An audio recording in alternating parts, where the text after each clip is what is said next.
Hey, deserving listeners, today we're going to talk about the movie Joker. A lot of people are asking us to talk about this movie. There's a lot of psychology in this movie. Let's get into it. This is the Psychology in Seattle podcast. I am your host, Dr. Kirk Honda. I'm a therapist and a professor. And my name is Humberto Castañeda, and I sell little strings for keyboards. Well, my name's Collin, and I'm a real estate agent of chaos. Oh, I gave this 8 out of 10. Berto? I gave it a 9.5. Really? Yeah. Like, I would have given it a 10.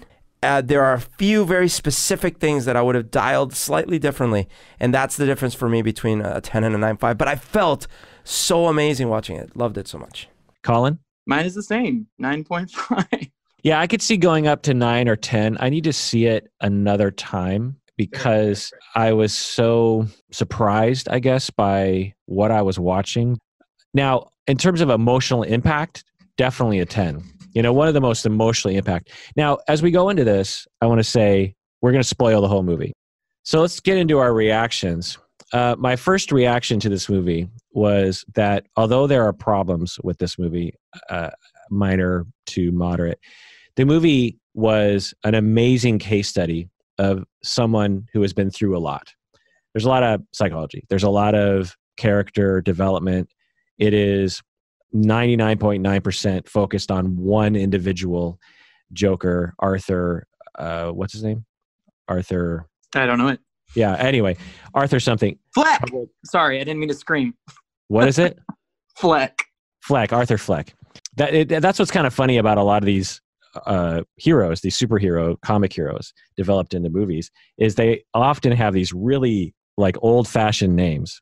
My first reaction to this movie as a clinician was just how well the movie was made as a case study of someone's life and how they would develop that way. And you really get a sense of who this person was. I really felt like I was in his shoes. Until he started killing people, I could really feel his pain and understand it. And it wasn't just played off like some of the tropes that they'll do in movies. Sometimes they'll try to depict someone who's going through a struggle. They will show them like screaming at the clouds, or they'll be like they'll have a tremor, or they'll be drinking a lot or something. And this movie didn't do any of those tropes, really. I mean, they had one trope, which I have a little bit of a problem with, which is like the maniacal laughing. But he's Joker, so he has to do that. Had you heard of that? Have you heard of that, like, uncontrollable laughter? I was wondering if that was something created for the film. Hopefully this is not super offensive what I'm asking. If it is a real thing, I didn't know of it. It is a thing. I haven't treated it before, and we'll get into it later. It's an actual condition, and I think they depicted it actually accurately. But just as an example of the character study that I really liked was that it reminded me of times when I was young, actually, when I was more insecure, more unable to soothe myself under certain circumstances. You know, there was that scene where he just seems to like not really know what to do, and he's doing weird dancing. Not when he's celebrating dancing, when he goes full. You can tell it's not real. It's like the only thing he can really do in that moment, because if he doesn't do that, he's going to start breaking things. Or if he doesn't do that, then he has to like jump off a cliff or something. It's a thing. You just feel all this internal tension. You don't know what to do. And so you just do this weird, you just don't know what to do with your body. So you just start doing something with your body that, you know, is somewhat intentional and gives some soothing. And of course you're alone and you don't really have anywhere. I feel like I had experiences like that when I was younger, and I've never seen that depicted in an art form before. What were your initial reactions, Collin? I felt like it was a sort of comic book movie that I'd always wanted to watch, but I haven't gotten to see for several years, and I'll elaborate on that. So when I'm thinking just visually about the last few movies I saw, even Endgame, which I very much loved, very much enjoyed, had a great time, I don't have any visceral memory of any kind of scene in that film where I was like, oh God, like that installed a feeling in me, and I'm going to walk away with it. And every time I think about the movie, I can go back to it. I have flashes of things I enjoyed characters doing, but that's about it. Visually, the tone of the colors and the way that things were edited, the composition of the shots. It was very much for scale filmmaking. And this is in no way like a mark on the Russo brothers or anybody else that worked on it. It's talented people. But with this film, I was noticing the decisions that were made on intricate details, like the dim lighting in Arthur's apartment, the way that the subway looked, and not just looked, but the way that it sounded. Like I was hearing it later when I went home, how much of a thunderous orchestra the sound of that frickin' train was. And even just Arthur's walk, his slow walk after he shoots that last Wall Street guy, how it echoed throughout the station. And because those things bring forth feelings. And I recently was fortunate enough to go to New York and hang out with my sister. And there were times when I took a few of those like late night trains where there is a feeling that comes over you, especially from me, somebody who is not, I don't originate from New York. When there's not a lot of people around you and you're just in this dense, or the opposite of dense, actually, this very spacious place, but you feel like you're condensed in some way. People are walking over you. There's 4 options of dark, tunnels that you don't know what's on the other end of them. And then all of a sudden the screech of the train. And I'm elaborating so much on the train, I guess, because that's how the movie felt for me. It was this like a series of voids that Arthur was walking in and out of, or walking towards. And then all of a sudden something amazingly crazy would happen. And it like threw me for a loop. And I was so happy to watch a movie like that depicted a character that I've known my whole life in a different way. And I thought that Joaquin Phoenix was kind of perfect. I mean, in so many ways, like going into it, I thought, oh, well, maybe it's not so great that Arthur, is so perfectly cast as, or Joaquin Phoenix is so perfectly cast as Arthur, because he seems like somebody who you would just think he would be like on your first 10 or 5 names, like, oh, duh, Joaquin Phoenix. And it was so great how surprisingly great Heath Ledger was. But I have to say, like, that kind of taught me a lesson too, because I just like sat my ass down in the theater and like let him do his work, and like all those cynical like thoughts, they just evaporated, and I fully enjoyed it. And I loved Gotham as a character too, just like the way how dirty the city was, what everybody was doing in the city. It felt very much like a lived-in world. It didn't feel like a set. It just, I don't know, it reeked.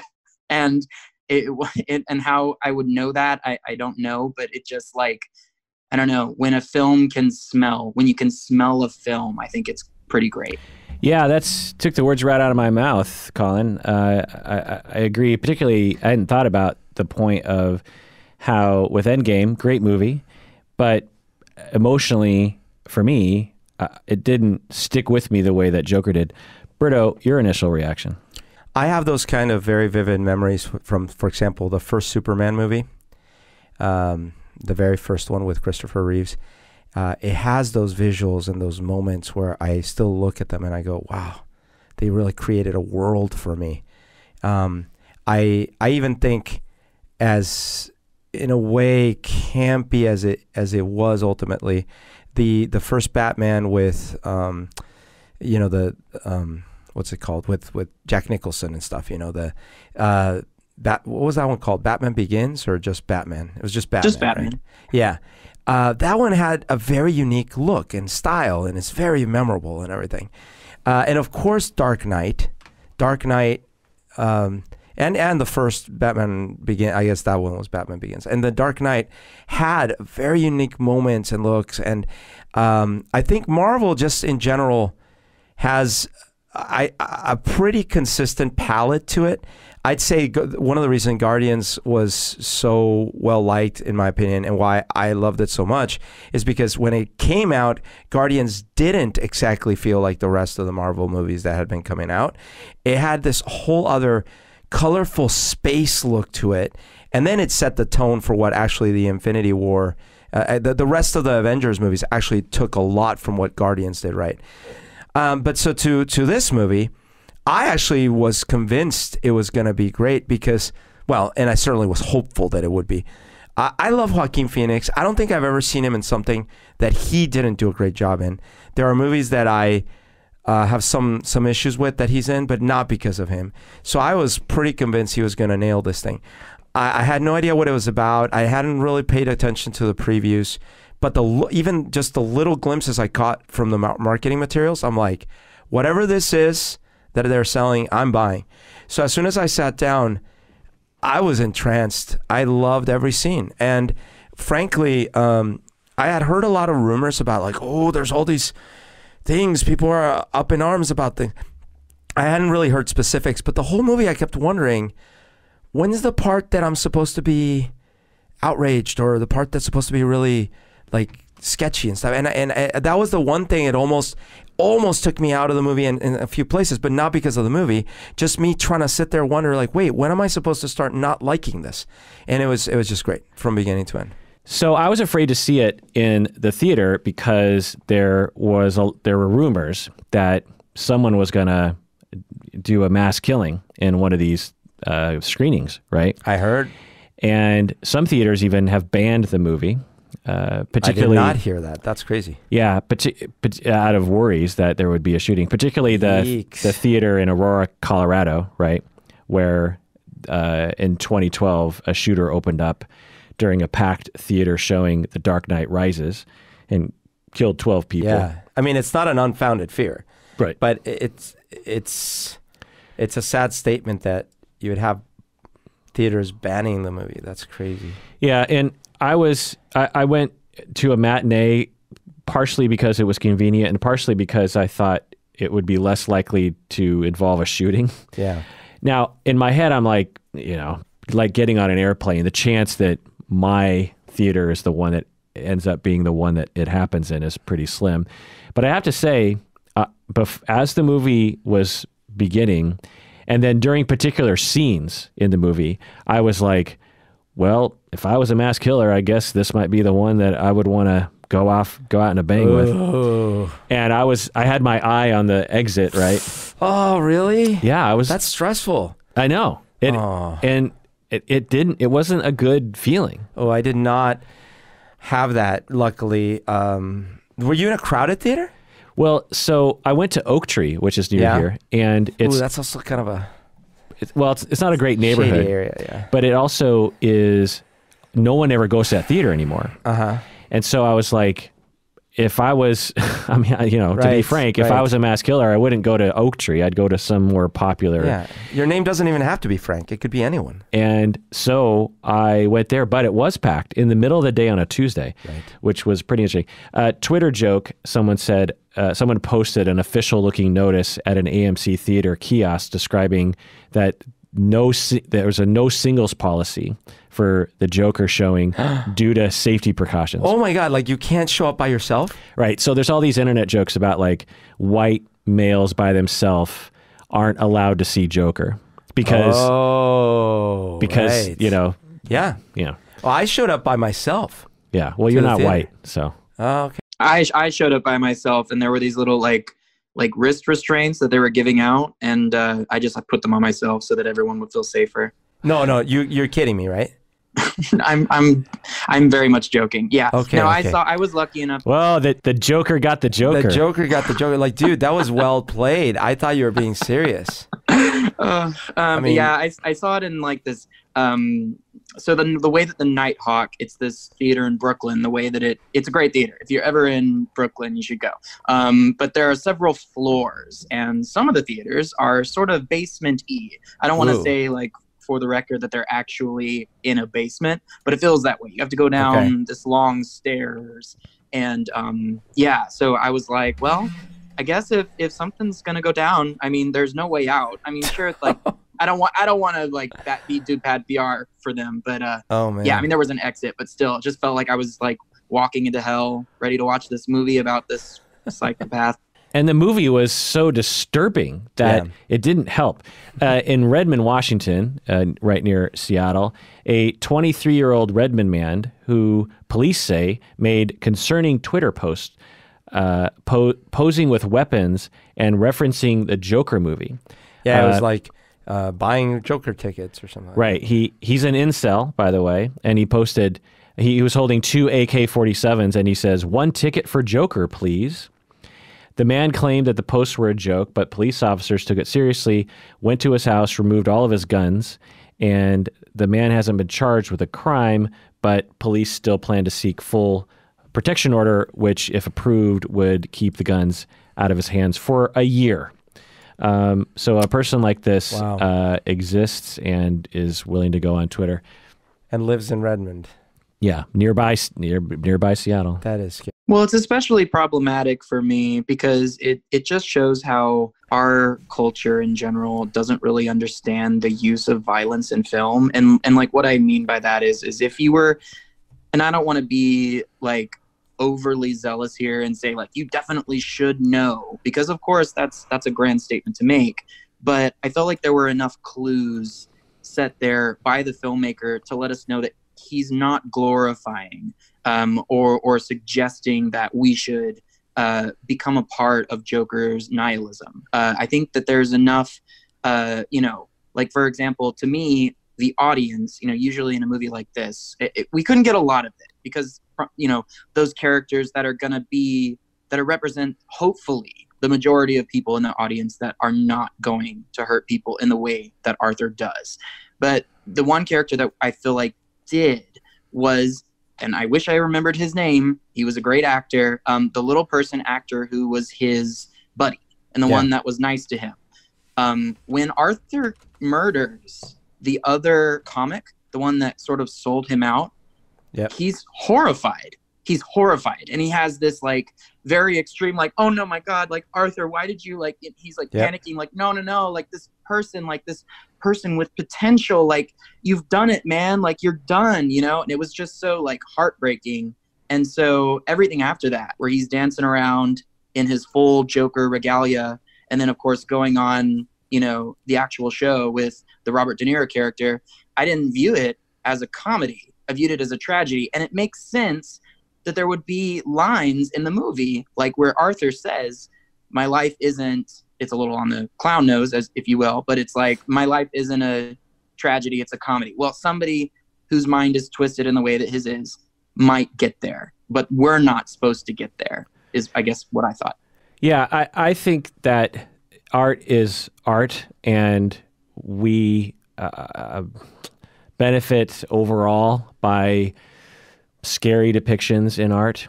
So I'm not going to blame this movie for inciting anything particular, but I do think that we can't deny that some people are going to watch this movie and are going to be motivated to seek a similar revenge.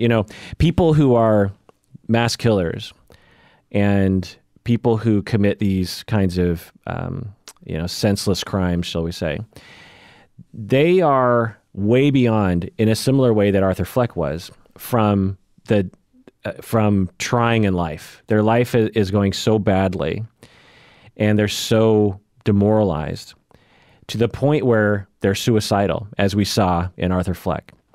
And there are a lot of people, and there always have been, a lot of people who are that affected, and they're in that situation.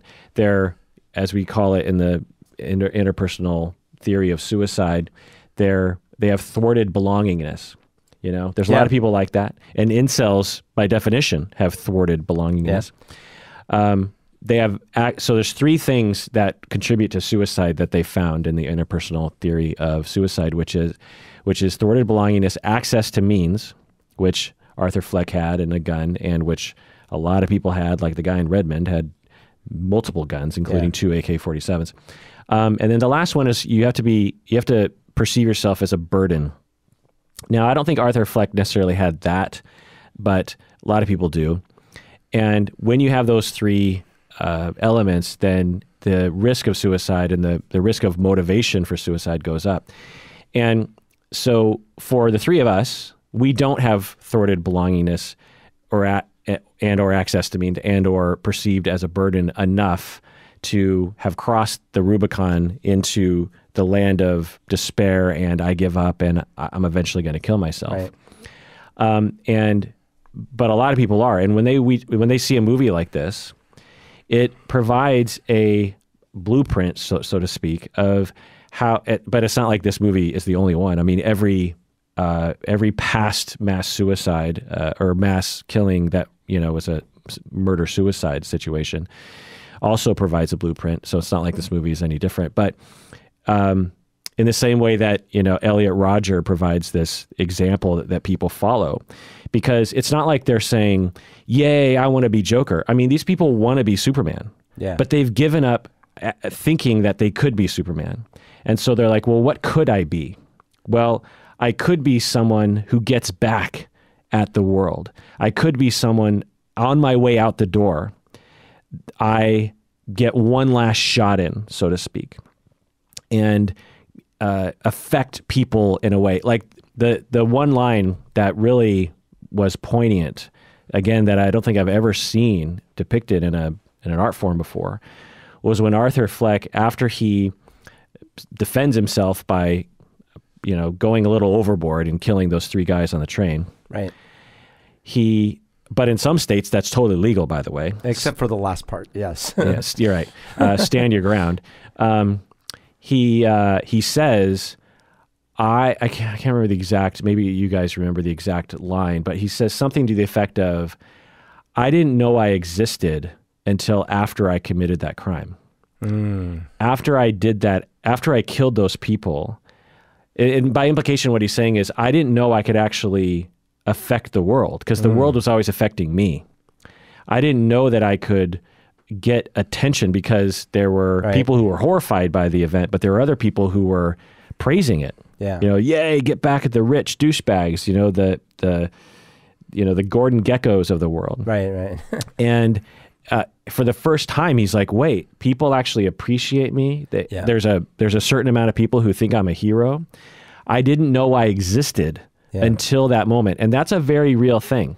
And I mean, that is the meaning of his statement about comedy and tragedy, is that in his mind, his story was going to have a sad ending. It was going to be him probably dying alone after his mom died.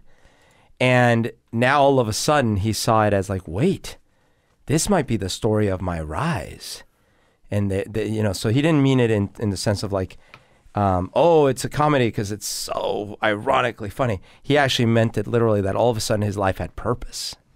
And, whether this purpose was to go out with a bang himself or to do other stuff, the point is that all of a sudden he felt that he had a purpose. Well, I saw it's similar, but I saw another layer to that, which was that he was saying, and of course he doesn't explicitly say any of this stuff, he just says that one line and a few other lines related to that. But the way I interpret it was, he now could laugh at the world that was mistreating him. He could either try to change the world and change his life into something good, which is what he'd been doing his whole life, or he could just laugh at the absurdity at the whole thing and consider it absurd and not try to make it into a good thing because it's absurd. And it's actually an ancient Greek philosophy that there's a certain philosophy that follows that tenet of just like, life is absurd and it's meaningless to try to figure it out or try to wrest any control out of the chaos. So you just have to kind of laugh at it. Now, what Joker does is sadistic and awful, but I think that's what was behind his statement. I think that's I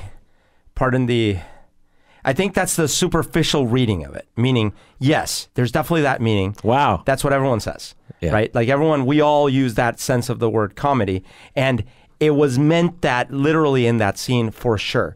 And you're right. But at the same time, if it were just a matter of that now he can laugh at his situation, then he wouldn't need the plan of like going on the show and having this elaborate, he had this fantasy of how it all unfold, right?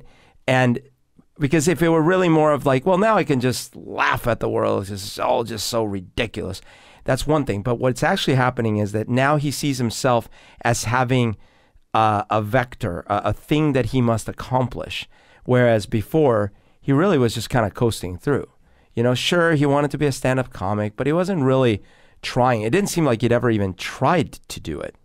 Like, I got the sense that that one time was his first attempt. It seemed like. He might have had others, but anyway, so the sense I got, and, you know, given that the writers, I'm sure, are drama students, there is that a second meaning to it, which is like, because, you know, the technical definition of a tragedy is it's got a sad ending for the protagonist. And the technical definition of a comedy is it's got a happy ending for the protagonist. So in his mind, now he was going to have a happy ending. And a happy ending, to us, it's like, well, but you killed yourself. But to him, in his mind, that's a happy ending. And that goes along with your thing about, like, now he can laugh at it, you know. What do you think, Collin? I think it's also, I agree. I think that the strings that, I think she's Swedish. I wouldn't be able to say her name with any sort of dignity, but whoever they got to compose, you know, Joker was instrumental. Oh God, that's such a horrible pun. Right. But in my understanding of what Arthur Fleck was going through, because you mentioned the dancing earlier, and I think that was an incredible symbol because of the way that he danced to or against the music. I think it was a visual representation for everything in his life. You know, he's at the beginning of the story, like you said, just sort of doing these very bizarre contortions, and it's a little bit at odds with the music. After he kills those men, he goes into that shitty bathroom, and all of a sudden he's doing some kind of, I mean, you could call it beautiful. It looks less of like a bumping clown on the street and more of like some kind of art piece, you know, a movement piece that you could do. And I could see myself seeing on stage, like a performer doing that thing. Right. And I think that even more so, just beyond the dancing, everything else in his life kind of becomes a part of that score that he leans into, especially in terms of the Zazie Beetz character, the woman who he never actually has a relationship with, but in his mind, they're doing pretty well. They're supporting each other. She's there with him in the hospital when his mom's, you know, on the hospital bed, and he goes to her apartment door and she opens it and he goes to kiss her. And as long as he's listening to the music, he's moving to the music. Whether or not in reality she knows who he is doesn't matter to him. And it's so that, like, the way that the movie captured his perspective was just kind of beautiful to me. Sad and beautiful. Yeah, well put. She's Icelandic, by the way. I just looked it up. So, thank you. This is the composer? Yeah. Yeah, very dark and grim movie. I commend it for not pulling punches. I'm guessing that there were investors and other naysayers that were asking the writer-director, Todd Phillips, I believe, to, you know, tone it down a little bit. Back. Because you got, you know, as an investor, you're thinking, okay, we got a major movie here. You have Joaquin Phoenix. Mm-hmm. You have Todd Phillips, who did a lot of successful movies.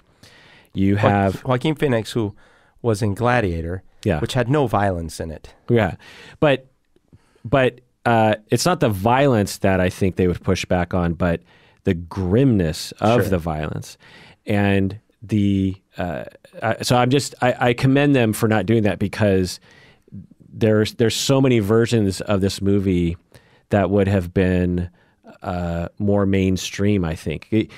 That was actually one of the things that I thought halfway through the movie was, this movie, because I went into the movie knowing it was really popular, and because it already broken records the weekend before. So I went in thinking I was kind of like seeing another Avengers movie, essentially. Yeah. And halfway through the movie, as I'm realizing how tense I feel and how well this movie is constructed, the music, the directing, the choices, the acting, just amazing, the story, I suddenly realized, oh, Todd Phillips tricked everyone into seeing an art movie. Right. If you didn't know the context, and you didn't know Joaquin Phoenix, and you didn't know anything about where this movie comes from, you didn't even know who the Joker was or Batman, you'd be like, this movie is one of those Frenchy movies that comes out of like nowhere and only people at con watches it because it's so alternative. Sure. It's so not suburban. It is so not pleasant to watch. You know, some art movies, they're so hard to watch that you know when you're watching a movie like that, you're like, oh, no one's going to watch this movie. No one's going to recommend this movie. Like, I don't know if I can recommend Joker to people. But it's sad because like so many 70s movies were like this and darker. Right. So like Taxi Driver. Yeah, but like I'm thinking even The Graduate. That was a depressing, nihilistic movie, but yet it was amazing. Well, some people consider the 70s to be the golden age of cinema at a time when you had these auteurs who were elevated, or even studios that allowed movies like this to be made, and it was slightly more mainstream at the time than it is today. But yeah, so I commend them. I consider this movie, and it's hard to know because you just never know in the moment, but I think this movie is going to be a total game changer to superhero movies, in the same way that you could say Guardians that spawned the tone of the next Avengers movies and the Thor movies and the Deadpool movies, and it was a total game changer. And I think everything will be compared to Joker in the same way that The Boys actually, I think, is a game changer for TV about superheroes. You know, it makes all other superhero movies kind of look silly. And Collin, you said, you brought up Endgame. I had just recently rewatched Endgame at home and had bumped it up to like, I think a 9 out of 10 or something, or somehow, because the first time I watched it, I didn't really know what I was expecting. I was expecting more of a Infinity War, and what I got was more of what Endgame was. And upon watching it the second time, I was like, wow, Endgame, a great movie. And then I watched Joker like the next week, and looking back at Endgame, it just makes Endgame look like a child's movie. It just made the scenes of all the CGI and all the battles. It just seems like a frivolous movie. Right, but it's unbelievable to me because I have these ongoing debates with one of my friends who's a movie critic, and for some reason those movies really resonate well with a certain kind of critic. The Marvel, specifically the Marvel movies. I'm not saying they're bad. No, they're great. They're great. In the context of Joker now, it makes them look like, I don't know, like a third grader made it. You know what I mean? Like Battlestar Galactica reboot 10 years ago, after watching that TV show, especially the first half of that run, because then it got a little weird, it completely ruined my experience of Star Trek. Watching Next Generation episodes after watching Battlestar Galactica, the reboot, it was like I couldn't watch anymore. Game of Thrones did that for fantasy. I can't watch Lord of the Rings anymore without seeing it with my mind opened to what is possible in that genre of Game of Thrones. So I think Joker is probably going to be that for these sorts of movies. And I lament the shitty replicas that especially the DC people are going to try to reproduce from this. Well, but I mean, I resent this. I continue to resent this. The trope is that DC movies just suck, and finally we have a good one. I don't think that. Well, you kind of implied it right now. You said especially the DC people. Because if between Marvel and DC, and there's another Sony people, among the different group of people, the people who have the greatest capacity to suck, it's DC. Now, I actually like a lot of... Aquaman is one of the worst movies. Collin liked it, but he has no taste. Well, but the worst superhero movies are absolutely not DC movies. They're definitely Marvel movies. Like the Daredevil with Ben Affleck. You want to compare that to Batman v Superman? Right. No. Yeah. Right? But that wasn't MCU. It was... Sure, but fine. But anyway, I just think that it is a game, regardless of what happens in the future. I think it's a game changer. And what I think DC should do, the DC Cinematic Universe people, they should scrap all future projects and base everything on this movie. Yes. Well, okay. So I agree. Well, hold on. Let's, before we start expletive each other off. Get rid of Aquaman. Get rid of Cyborg. You can't have... Fine. Okay. But you can't have this is why what Marvel does do really well is they found the right way to have these ridiculous mixtures of magic and sci-fi and crazy shit in a movie that you sort of don't question it too much. And it is tricky, right? So that is what they do so well, is because they add just the right amount of humor. The thing that DC keeps hitting against a wall, and I really am pissed off about it, is, I love Batman v Superman. Most people hated it. And I think the problem is that DC is always trying to make it feel more believable. And people really don't want to go that way because they see Superman, they're like, oh, that's still not believable. And so right now, this Joker so far has set up a universe for us with zero supernatural, zero. And even I get the sense that the Batman in this universe would hardly be as over the top as the ones that we've seen previously. Which is why I wish they would scrap every future thing and do, because I can't imagine what Todd Phillips, what a wonderful Batman movie he could make. Right. But the DC universe has already slated another Batman movie, Sure. Another Suicide Squad movie. Yeah, is that's coming ridiculous. So, but I'm with you on this. So, if you want to convince me we should follow Batman down this rabbit hole, let's do it. My problem is that you can't make a movie about an alien. Well, you could, but like you gotta tread a little bit carefully because you risk losing the things that made this movie so good if you try to introduce all the other characters. And I think what you're saying is don't introduce all those and other I characters. think it's all about the definition of believable. You brought up the word believable, and so one of my favorite, probably my favorite show of all time is Batman the Animated Series. There's goofy shit. There's like silly villains in it, but and Mr. Freeze is one of the silliest, but one of the best episodes is about Mr. Freeze. It's very, very, very worth watching. Heart of Ice, and you almost cry for this animated character who shoots ice beams out of a gun. So what I think that really should be taken to heart by the DC creators is like, look at this film where the empathy for the character is real and it's not manufactured based on a formula.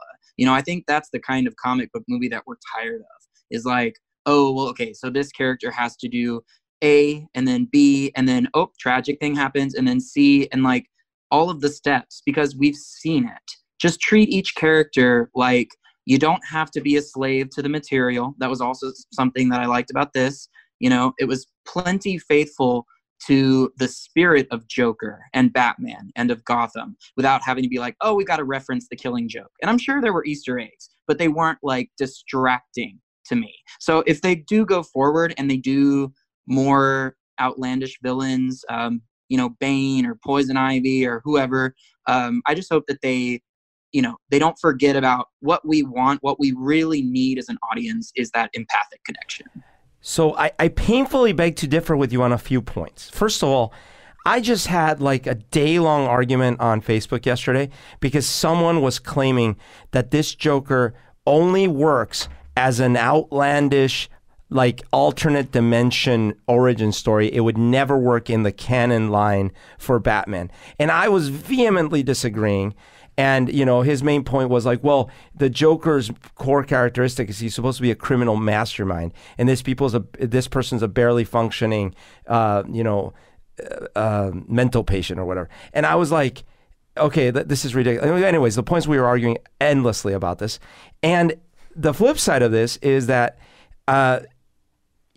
Batman v Superman got so much crap because of all the things that they weren't doing in canon. And same thing with Superman, the previous one, Man of Steel. It's like, Superman would never kill someone. He would never... Like, so I actually don't... What are you disagreeing with? So the points I'm disagreeing with is, one, DC has continuously tried to stray away from canon lines, and they've been penalized by it. Number two, they tried to make Superman a more relatable, flawed character, and people really didn't like it. So what I'm saying is, like, the things that make this movie great are not easily going to translate to the rest of their content. No, I don't think that's the problem. Now, Batman v Superman, I thought was a fine movie. It's not one of my favorite movies of all time, and I thought it got a lot more hate than it deserved, and a lot more. I mean, there's nothing wrong with not liking a movie, but it got a lot of very confident hate. Let's just put it that way. And it's one of the most loathsome things on the internet today is like extremely confident. This movie, I didn't like this movie, and anyone who likes it is an idiot, that kind of thing. Right. The way I talked about Aquaman, about Collin.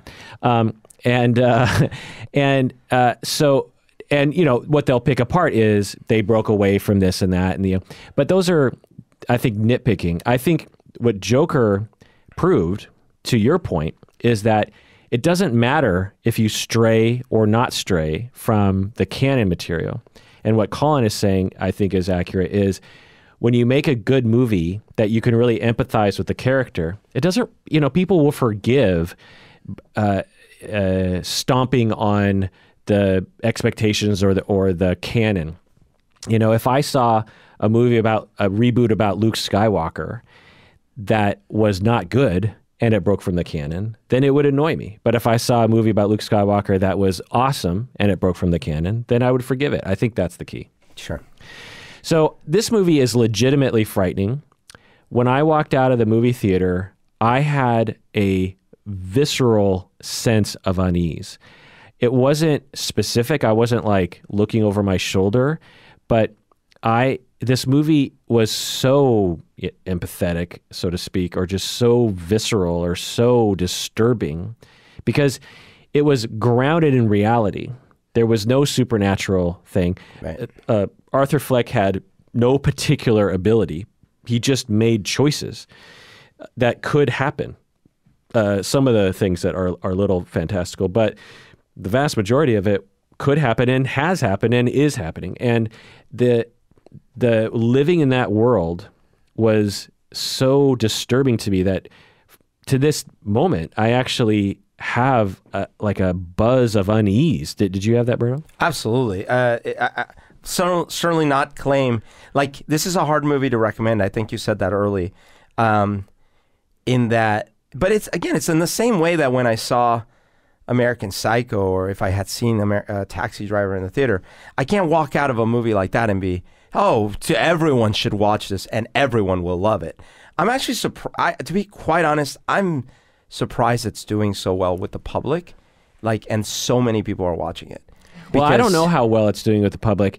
On Rotten Tomatoes, the audience score is 90%. Yeah, it's like 90-something. But we all know that the Rotten Tomatoes audience is not a representation of of humans. Yeah. It's a very particular sort of person that is represented by that average.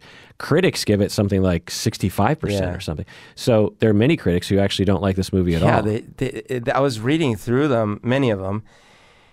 And it's just another one of those instances where I feel like I'm in a different dimension. Because I had the same feeling with Batman v Superman. I was just going through, and and by the way, critics also hated that one. So maybe we're consistently right here. But they're making comments about things that aren't in the detriment of the film. Like at so much of what I'm like, if you don't like the movie, that's fine. Like only a crazy person like Arthur Fleck would, go on a rampage because somebody disagreed. But I'm just saying that, like, there's two kinds of critique, right? There's our bias or our taste, which, intellectually it's very hard to separate from, but acknowledge it and say, like, hey, this movie really wasn't for me. The style, the way that it was edited, it jarred me. I didn't like the character. He was too, blah, blah, blah, blah, blah. But then there's the other side of criticism where it's like, I really don't think the mechanics of this movie are working. And I'm going to bring up Aquaman. So as a very interesting experiment, I wanted to watch a movie that had no brains on the way back from New York on my flight. So I picked Aquaman, which ended up being a mistake because we went into a lot of turbulence. That movie also, it's basically a movie of turbulence. And it made me more anxious just by watching it. But what I'm saying is, like, that is a movie where there are no mechanics. And, like, you can say, I think there are a certain set of statistics, like what makes a movie work? This aspect of the script leading to this aspect of the script, and this character making sense, this logic following this logic. And there's none of that in that movie. But, like, I felt like there was quite a bit of it in Joker, which is why I'm so surprised that everyone's reacting to it so negatively. I say everyone, many people. Yeah, it's a bone that I pick. A bone I have to pick. It's a bone a chip on my bone that I have is that people will talk about movies like, Collin, you're pointing this out, that they'll say this movie's empirically bad, when clearly, there's some movies where you could probably say that. They're like The Room, for example, is empirically bad because of those reasons. It's like when you're telling a story, it has to make internal sense of some kind. Otherwise, as a viewer, you're just like, wait, what? That doesn't make any sense. Or I don't really like any of these people. There's certain baseline things to a story that you have to have. Sure. And if they don't have that, then you could sort of say this is, like if you had a movie that half of it was like too dark or something, you could say that's something that is empirically bad about. But a movie like Joker, absolutely. And as Humberto's saying, I absolutely can imagine many people saying halfway through this movie, going like, this is not my kind of movie. I guess, are there other people who, there are other people who like this movie. Okay, fine. Yeah. But man, this movie is not my cup of tea. Right. I like movies that are light. I like movies that are funny. I like movies that have good characters. There's not a single character in this movie that is good. Yeah. It's unsettling. It's dirty. Who wants to sit through 2 hours of pain? Well, apparently us three, because that's the kind of art that we like. Because I thoroughly enjoyed it, even though I knew the entire time I was actually not enjoying it, if that makes any sense. Well, by the way, we like to pretend that there are such things as empirical truths for art and stuff like that. And there's certainly rules, and you can evaluate, did this piece of art follow this specific rule, right? But in the end, it's all about like how many people like something. Now, as we know, there are things that we don't necessarily, the ones in the know, don't call good, in quotes, even if lots of people liked it. Like you could say, well, Baby Baby by Justin Bieber was liked by millions and millions, but a lot of us might say, well, but that's not so good. But here's the catch. I think it's a matter of like, there's these two different pivots. One pivot is, what is the kind of art that would appeal to the most humans? And then there's a pivot that is, what is the kind of art that fulfills specific verticals of humans? So verticals meaning I'm into jazz and fusion jazz or whatever. So imagine this, you go to some restaurant and you come out and I ask you, was it good? Was it a good meal? And you're like, it was terrible. It's one of the worst meals I've ever had in my life. So I never visit the restaurant. Years later, we're talking and I'm talking to you about how much I love Ethiopian cuisine. And you're like, oh, you would have loved this place I went to years ago that was Ethiopian. And I'm like, oh, why didn't you tell me? It's like, well, it's terrible. I hate Ethiopian food. That's the kind of thing we're dealing with here. Someone who watches The Graduate and comes out saying that's one of the worst movies I've seen. Why? Those characters are horrible people. You're like, wait, but was it well portrayed? Yeah, but I hate those characters. Oh, well, okay. That's the thing we're dealing with. Yeah. And so it's like different pivots, different strokes. So before we go to the break, I just want to point out a couple things here. During an interview with the Telegraph, I almost said River Phoenix, Joaquin Phoenix was asked if he shared the concern that Joker might end up inspiring people to do these kinds of crimes. Right. And Joaquin Phoenix actually walked out of the interview, and he returned after he consulted with somebody. Mm-hmm.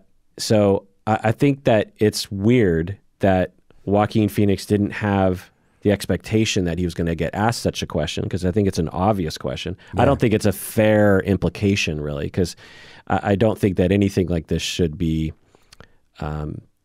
there's nothing like the Netflix show 13 Reasons Why. There's some evidence that it might have actually contributed to some copycat suicides.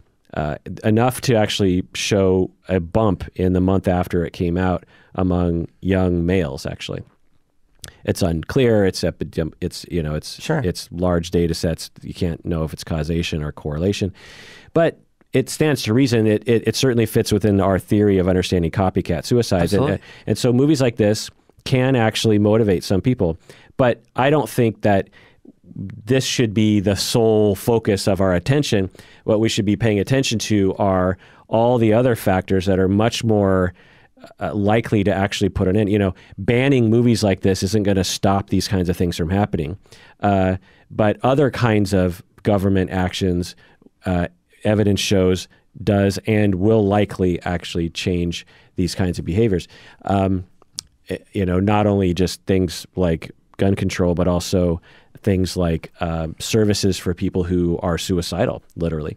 So I don't think, but I do think it is odd that Joaquin Phoenix would get asked a question like that and not have a prepared answer, because it's a pretty expected question to be asked. Especially because it's asked every time, right, all the time.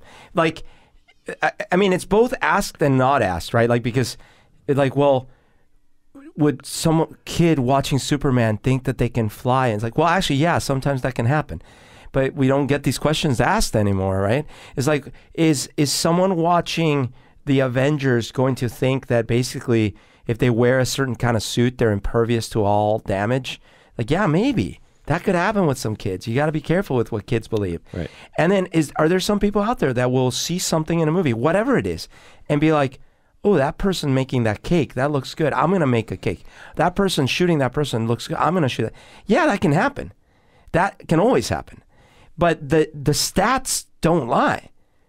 If it were true that as soon as the average human sees a certain behavior on a screen or a video game, that average human has a high likelihood to recreate that behavior, we'd kind of be dead by now, you know? Right.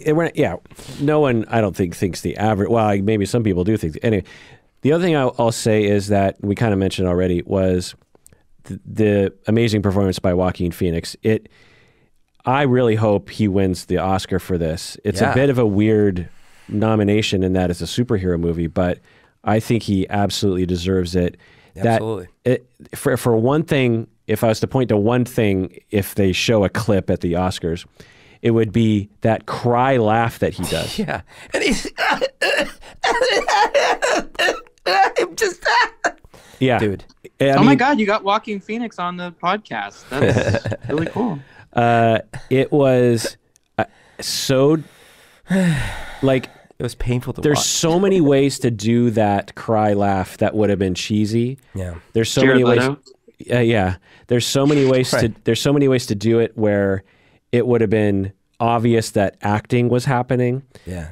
There's so many ways to do it where it wouldn't have been enough intensity where it wouldn't really hit you. It was so intense. I mean, Joaquin Phoenix is like a legit actor. I think he's one of those method actors that somehow gets to a place in his soul that he is that character. Yeah. And when he's doing that cry laugh, I mean, you know, the thing that I noticed was like his lower face was laughing and his body, and he was finding something. I bet you anything he was finding something that was funny to him, but his eyes were not laughing, you know, and that they were nearly in tears. Right. But not so much in tears. Like pain. Yeah. It was like, it was obviously laughing. Like you could see how someone seeing that would be like, oh, that man's laughing. But then a second look, you're like, oh, that man is crying. Because as soon as, like, a lot of times he would lift his eyes and you'd see like panic in his eyes. Like, I can't even tell you that I'm trying to stop, but you don't even know what this is doing to me right now. Right. And he did it in so many different ways too. It wasn't just the same way. He had like 15 different cry laugh versions in this movie. And so I thought it was really amazing, the performance. And the last thing I'll say before we go to break is that someone said on the internet, so you've got this crazy guy who goes on a crime spree, and you're supposed to like him, even though he's stabbing and shooting people? Berto, what do you think? What movie are they talking about?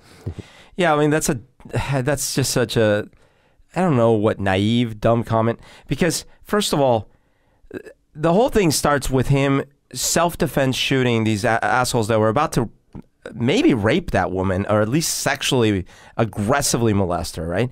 And they're beating the shit out of him. They could have killed him, right?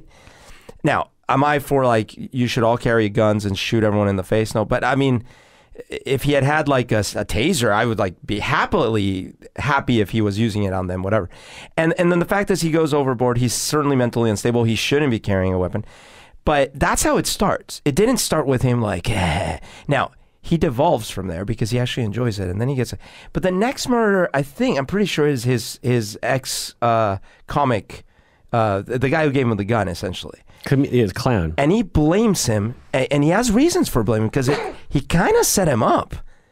He kind of set him up a bit. Not to kill him, though. No, not to kill. Wait.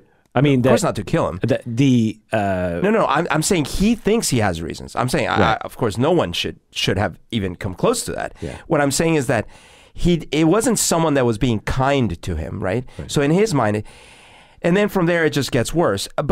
But so the idea that's like this is glorifying that is like, sure, in the same way that any movie with a bad guy glorifies the bad guy. Every James Bond movie, every like Mission Impossible, every movie. The thing that bothers me about this comment is it assumes that people who like this movie like Arthur Fleck. There was at no point, and I checked in with myself as I was watching this movie, that I liked Arthur Fleck. I mean, I felt bad for him in the beginning, for sure. But as he started to do bad things, I did not like his decisions at all. Well, of course not. But I actually liked him.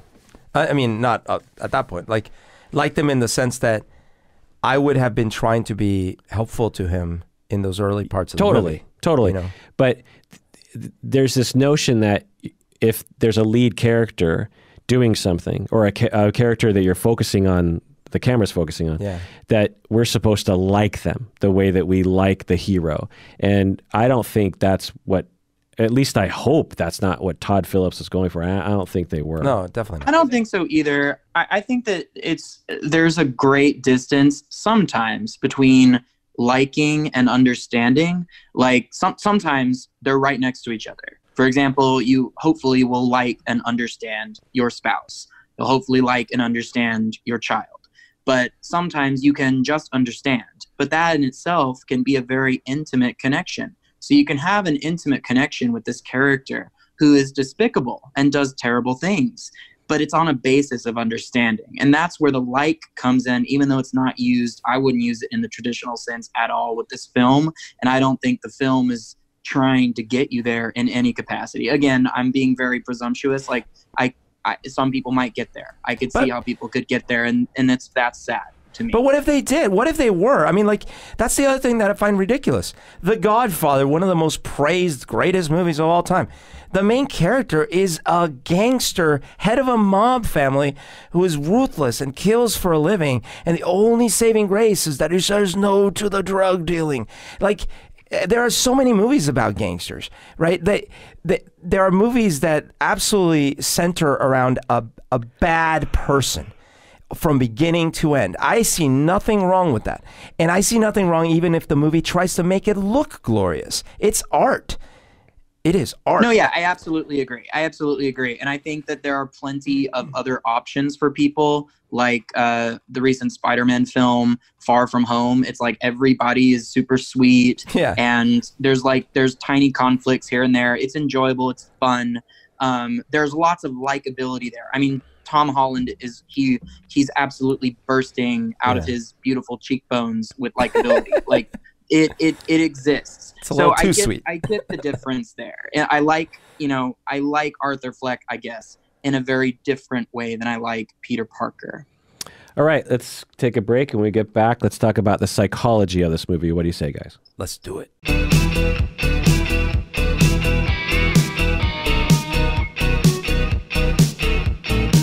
All right, we're back from the break. Berto, if Arthur Fleck were to employ or implore the listeners to become a patron of the podcast, how would he do it? Hi, people out there. I would like I would like to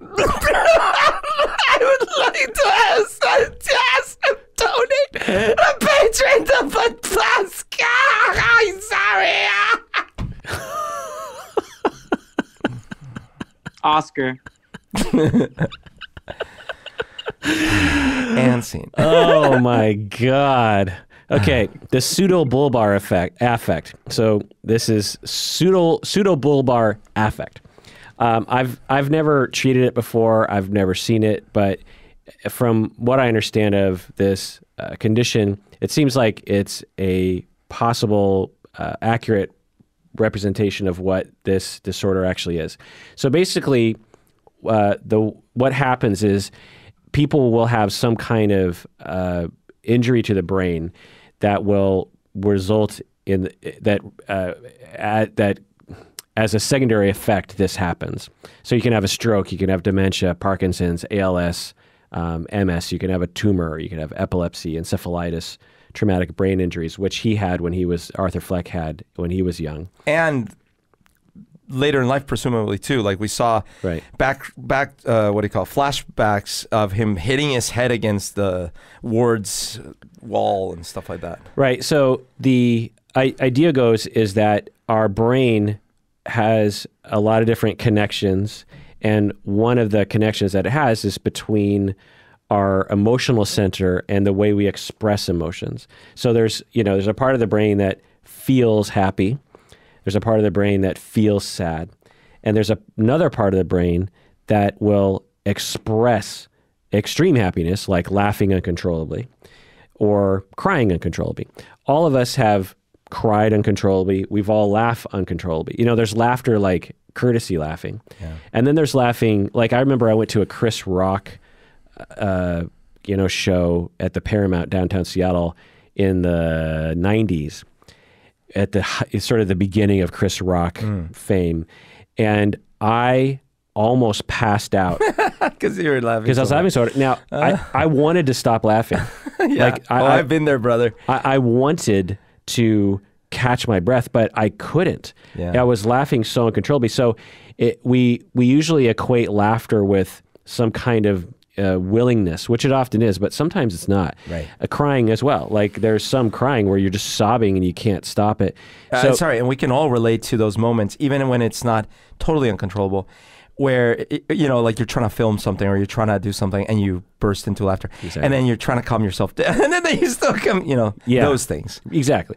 So when the brain is operating normally, there's a connection. We usually can think of those things as the same thing. You have the feeling and then you have the expression. Well, we now know through observation of certain conditions that these are functions of the brain that are separate. They're connected, but they're separate. And if you have some kind of break or disorder that makes it difficult for those two things to communicate well, then you have the pseudobulbar affect, possibly. Basically, you something will happen that will trigger the cascade of neurons that will lead to uncontrollable laughter or uncontrollable crying. And it's not connected to actually how you feel.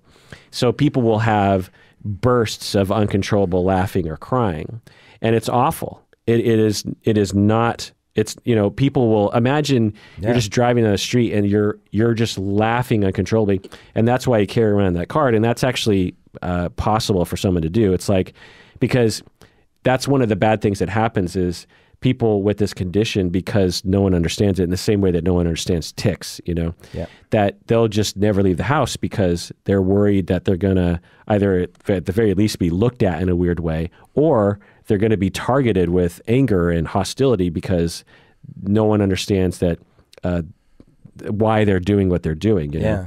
By the way, one of my favorite moments in that movie, it's just not so much a moment, it's the subtlety and attention to detail.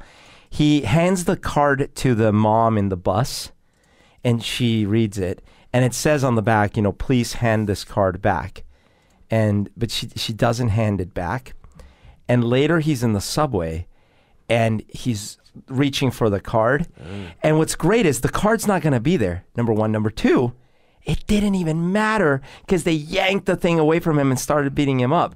And you could imagine other movies with kind of maybe less, because the movie was, I saw someone accusing the movie of being unsubtle or having the subtlety of a sledgehammer. I was like, beg to differ. Like, I could see another movie being like, oh, where's my card? Oh, I had a card I had to show you. It doesn't even bother with that. It's just like, it's something that is like, from one scene to the next, there's some continuity there. But then it's like, it puts in stark contrast that he doesn't even have that choice. Like, the choice is taken away with him.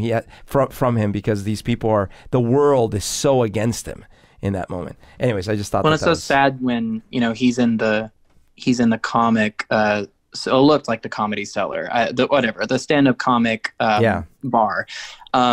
And he's laughing at all the wrong times. Yeah. I mean, it must just feel so isolating. And that scene, and also the one on the subway, I thought they were very effective, because my heart goes out to people like that, not necessarily with just this thing, but anybody that's dealing with something that very visually separates them from, I don't want to use the word normal, but you can tell there's something going on. They have an extra hurdle.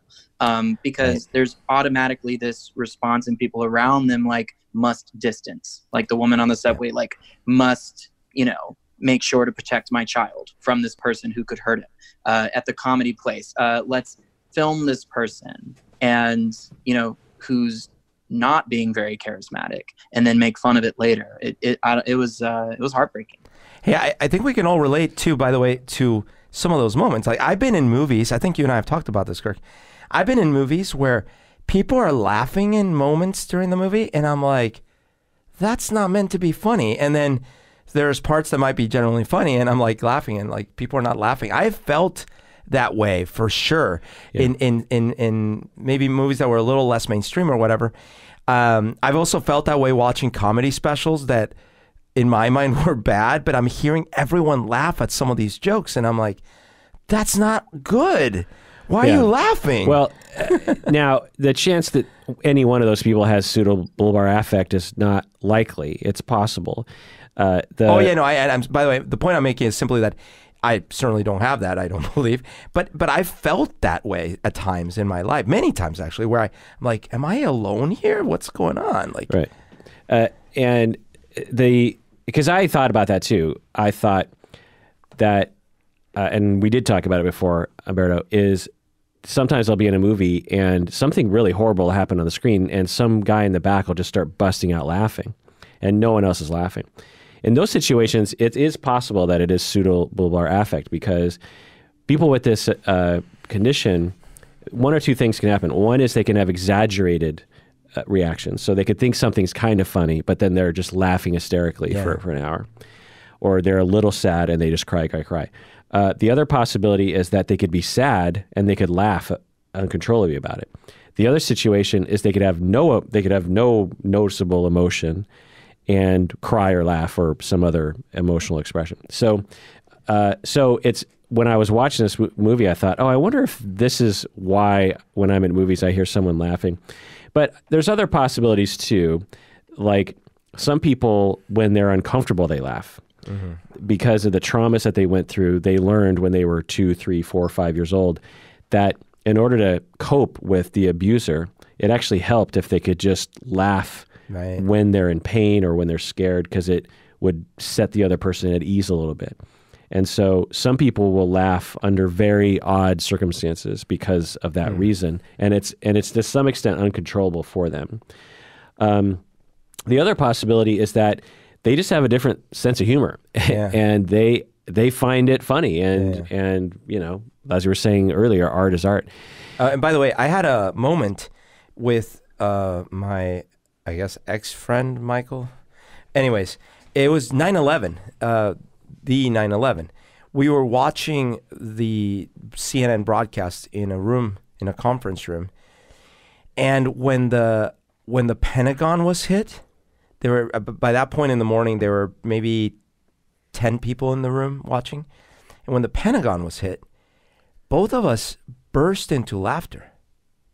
It was really awkward because neither of us meant to laugh because we thought it's funny for people to die or something.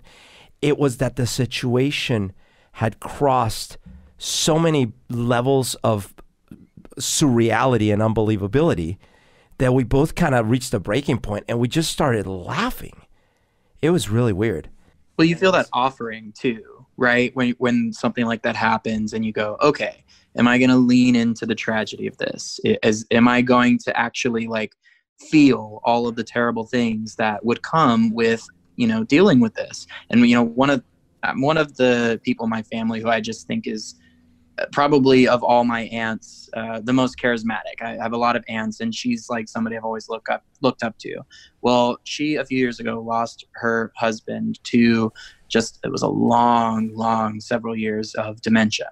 But while he was still alive, I have several memories of her being very humorous about it in a very specific way, never making fun of her husband, but like, instead of going, oh, woe is me, oh, everybody else come with me, she would laugh and she would make it a thing when he would forget something or when he wouldn't, know where he was. Like, it sounds terrible as I'm saying it, but it was actually very sweet. So you're right. There's like, sometimes it's better to do that for just mental health.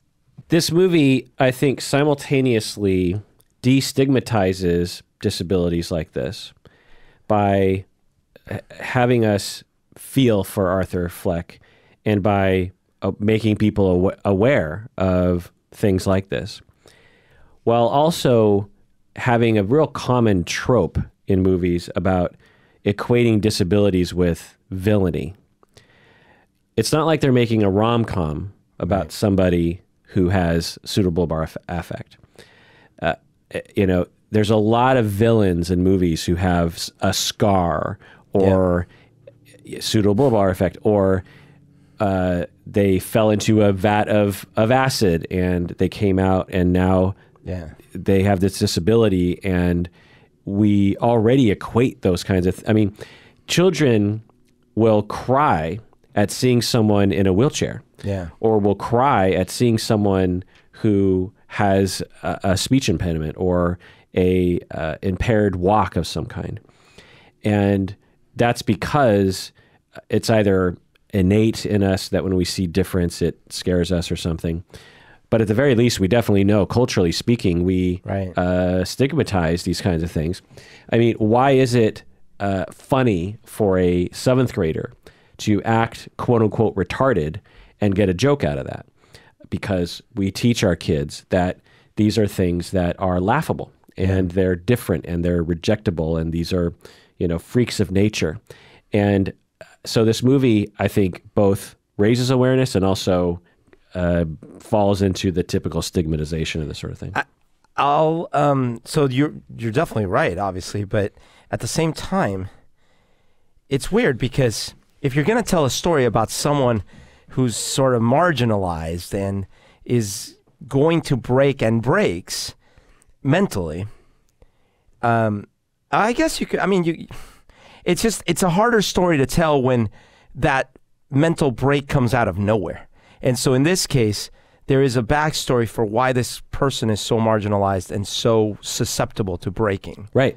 Yeah, I agree that they didn't just make him an off-kilter person. Right. They gave us enough detail where you would understand this human being's plight over his lifetime. They told us in the one sequence that he was chained to a heater and brutally beaten, and this child was brutalized. Yeah. So people are asking about his diagnosis. They're saying, Kirk, what do we diagnose him with? It's always hard to diagnose characters in movies because they're fictional. There's not enough time with a presentation of their life. But I think a common question is Arthur Fleck a psychopath? We've talked enough about psychopathy, Berto. What do you think? No. I don't think he's a psychopath. How come? Well, actually, wait. That's interesting. I would have said no because he does have empathy at the beginning anyways. He is... How do you know he has empathy? He demonstrates empathy. He demonstrates empathy towards his mother, towards his couple of his coworkers, towards the kids. Towards the kids, absolutely. Although, what's his name was a clown, Gacy. Yeah. But anyways, the reason I instinctively, and I don't know if Gacy didn't have empathy. right, the reason I instinctively said no, like I don't think he's a psychopath, was because I thought, well, so the things he didn't like. He wasn't always trying to cheat people. He wasn't always. He wasn't a delinquent. He wasn't trying to get one up on people. He was just trying to mind his own business and do his little shitty job and trying to just like take care of his mother. And he wasn't actually trying to bother or do anything bad. And these people attacked him viciously, and he tried to self-defend himself after already been previously attacked viciously and not been able to do anything about it multiple times. And he finally did. Now, something did snap in him, but maybe it's more post-traumatic. Now, I think he's somewhat psychotic potentially. That I could go with that. Maybe, was he really seeing that girl? Was he really imagining that was real? Because at one point he goes into her apartment, and I mean, anyway, so I could entertain arguments around that. But I felt like there wasn't enough evidence that I saw in the first part of that movie to say, oh yeah, he's definitely a psychopath. Collin, what do you think? Well, I was wondering what it would maybe be indicative of, the fact that over time, as you continue to spend time with this character, he's more and more, he's further away from his meds. You know, so I was wondering, because he kept mentioning that. At one point, the social worker says, you don't have access to this anymore. And then later he confirms, right after, I think, or right before he kills his peer, you know, he says, I'm fully off. And so you see him, like, again, like sort of what I mentioned earlier, he starts to hear the music and he starts to be able to dance with it. So I was wondering if there was any kind of condition that, you know, he calls it freedom, but when you're further off of your medication, and it could be so many different things, what would make you more detached at the further away you got from that medication? So I would, that's where my research would begin if I were interested. Yeah, that's a good point. I forgot about that point that I'm going to rail about a little bit. There's no medication for psychopathy. There's no medication for suppressing impulses or desires. I mean, there's medication to help with ADHD, I suppose, obviously, but that's not really what I'm talking about when I say impulse. I'm talking about like a desire to kill people. There's no medication to get you to stop trying to kill people or want to kill people. And there's no going off a medication where suddenly now you have this emergent motivation to kill people. And by the way, they certainly hinted that he had already spent time in an asylum previously, and he must have done something bad, because the social worker said, do you remember why you were there? And he's like, oh, who knows? Right. So that's another stigma around, you know, mental illness and a drastic misunderstanding of medication. One, and two, kind of irresponsible, because it somehow implies that people on their meds are, right, you know, one pill away of you know, one day away of skipping their meds from going on a rampage. That's not obviously a direct message of what they're saying, but it certainly doesn't help. So I was actually trying to figure out what, I gave it some time. They didn't give any detail, I think on purpose, but he was on 7 meds and they never really explained it. And I was trying to think, well, what meds would he likely be on? And it takes place in 1981. So a lot of the same meds that we have today were available back then. And I was thinking, well, probably like a mood stabilizer, maybe antipsychotic, maybe an antidepressant, maybe an anti-anxiety, and maybe a sleep aid. Because I was trying to think of like 7 meds. I mean, you start running out of classes of meds at some point when you start talking about 7 meds. He also looked like he was potentially anorexic or something like that, or bulimic or something. Yeah. So, but there's no med for that. Okay. So we have meds that help with moods. We have meds that help with psychosis. We have meds that help with depression and anxiety and sleep, but no med that helps with psychopathy or wanting to kill people. We have meds that can be effective to reduce the likelihood of being delusional and psychotic, that can lead to you, in very rare circumstances, having ideas of wanting to kill people, because it's like the FBI is after me, I got to kill the FBI. But they didn't really hint at anything like that. You know, when he goes off of his meds, I didn't see any symptoms at all, really. The only thing that changed was, as he said it, freedom. And one could argue that it would have happened if he was on his meds or not, because his life was sort of heading in a direction anyway. It could be, although one thing, and I don't know if that was intentional or not, but he did feel a lot less neutral about situations, meaning that in the first set of scenes, other than when he was in his outbursts of laughter, it really felt like he was, and you said it earlier, like he wasn't quite participating in his own environment, and he definitely seemed a lot more engaged, obviously for the worse. By the way, another thing that when he kills his ex-co-worker, part of the implication I felt was the final nail in his coffin, so to speak, is when he insults one last time the little guy, their little friend, and that's like a bridge too far in that moment, and he's like, stab, stab, stab. Right now, I'm not saying that's what justifies it, but in his mind, there was still kind of this sense of justice, and you could see it all the way even in his final speech before he shoots Maury. He wasn't shooting a random person. He was shooting the one person that he felt was his father figure, who had betrayed him the most, other than his real father, or sorry, what he thought was his real father, which we actually, by the way, don't know the real story there. And his whole speech right before that is about, you tread on us, you don't listen to us, you don't pay attention to us, and all these things. So like in his mind, he's got this sort of attachment to a certain type of person, and he feels betrayed by these people. Now, I'm not saying that makes him not a psychopath, but what I'm trying to say is like, this isn't like some sort of, again, career criminal and always trying to get one up on people and on all these things. Like, it seems like a different kind of presentation to me, but. Yeah. Well, there's a kind of like feeling I think going off of that point that I attach to whenever in regards to his mother, and then of course the fantasy version of Zazie Beetz, there's this idea that he's saving them. And even on the train, something that extrapolates his behavior is when they're like tormenting the lady on the train. So there's this kind of bizarre hero complex where, but then, and also they play with this in the TV show that, by the way, is fucking amazing, The Boys. This like, you should be rewarded for your heroic gesture, like because you did the thing that was quote unquote good, you like have earned love. In his case, like you've earned the love of your girlfriend, you've earned the admiration of this stranger on the train, you've earned love from your mother. But it's so hard for him to get these things, and he just feels so upset, when he doesn't get them. Yeah, so talking about Diagnosis, in the beginning of the movie, he might actually qualify for a schizotypal personality disorder.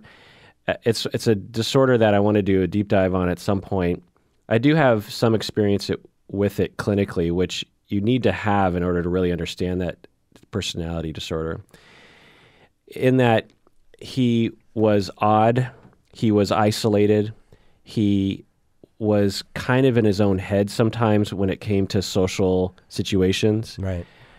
And to the point where like one example is when his boss is saying, well, why would someone steal the sign? That's stupid. Yeah.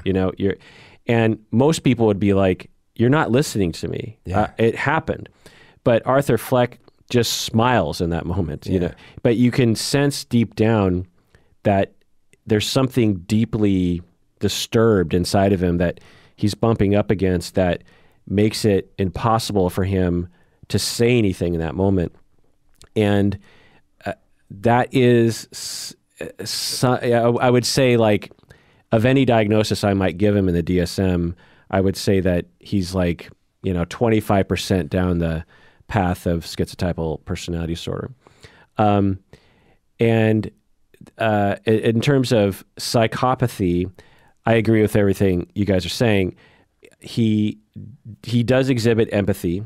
He doesn't have a long history of wanting to cause crimes and hurt people and screw people over and steal things. And, psychopaths are pretty much in a constant state of conning people and trying to trick them and lie to them and, get stuff out of them. That's why it's a personality disorder, because it shoots them in the foot. It's so compulsive. It's just this constant action of trying to screw people over, to the point where they often end up in prison because they just commit crime after crime. You know, they embezzle money, they push someone down the stairs, they break into the house next door, they steal someone's car, they do a hit and run. That, there's just like this constant compulsion. They call one country to try to convince them to get them off the hook about the thing they did with another country, stuff like that. Well, that could be motivated by a different personality problem. He doesn't exhibit that. Now, at the end of the movie, would a clinician diagnose him with psychopathy? I think yes, but they wouldn't have the benefit of seeing how we got to that point. I think that they made a pretty good case, and I actually really appreciate this, because, and I'm glad, Humberto, that my deprogramming of you is effective, because everything you're saying was music to my ears, in that when we're talking about a personality disorder, we don't talk about particular behaviors. We're talking about an overall pattern that has been in existence since their personality emerged at the age of 12 or even younger. And we just don't see that in him. Plus, there's no medication for psychopathy. So we couldn't say that, well, he wasn't acting psychopathic during that time, because there's no medication for that. So, and by the way, that the murders, just because someone killed someone doesn't mean that they're a psychopath. Exactly. Now, he exhibited callousness. Yeah. He exhibited lack of remorse, but we're not quite sure about that, because he is so pushed to the brink that he might be in denial of his feelings. He might be, like, the impression I got about him was like, well, he was at this point where he was going to kill himself. He was going to go on the Murray show, and he's going to shoot himself. And then he did what a portion of suicidal people do in our society, and they say, well, instead of killing myself, how about I get revenge on people? Right. And so once he makes that, once he crosses that Rubicon, he is now in this zone of life where it's like, well, I'm basically dead already. Mm-hmm. And at any time I'm going to kill myself. And if I get back at people and then I get put in jail or someone kills me, well, I was just about to kill myself anyway. So what's the diff? Right. And so when you're in that zone and you're that despondent, you're in that much despair, you've given up on life that much, you feel so isolated and rejected and worthless that you could exhibit what one would observe from the outside as being psychopathic and lacking empathy, when you're in a state of mind that results in not paying attention, or you frame the situation. Like in war, for example, you have Russian soldiers killing Nazi soldiers. You don't necessarily feel remorse for killing the enemy, right? You feel like, well, they're invading our land and we have to get our land back, and that means having to kill soldiers. So in a similar way, Joker could be saying, I am doing something that's good for society, and killing these people is actually helping. And I don't feel remorse for it, because they kind of deserved it. These people need to go. So I think that's what they depicted in the show really well, was that he did care prior. He wasn't an overly caring person, but he wasn't mean to anybody. But he now had a certain reason for doing that. And so I think but if anything, I think is depicted, it's schizotypal. I do think by the end of the movie, because I'm pretty sure the implication is he either severely injured or maybe killed the social worker at the end, and for no reason. She asked the question. Right. So at that point, he's something. He's definitely gone off some deep end. Well, but that's what's so great about the Joker. Always. Like, I feel like in most interpretations, it's just not simple enough to say, oh, well, he's a psychopath. Like, there's always some kind of bizarre joke that we're not in on. So I'm kind of like fine, with not knowing like what. I mean, I'm happy that we're talking about it. I'm just saying I don't know that we're ever gonna like know.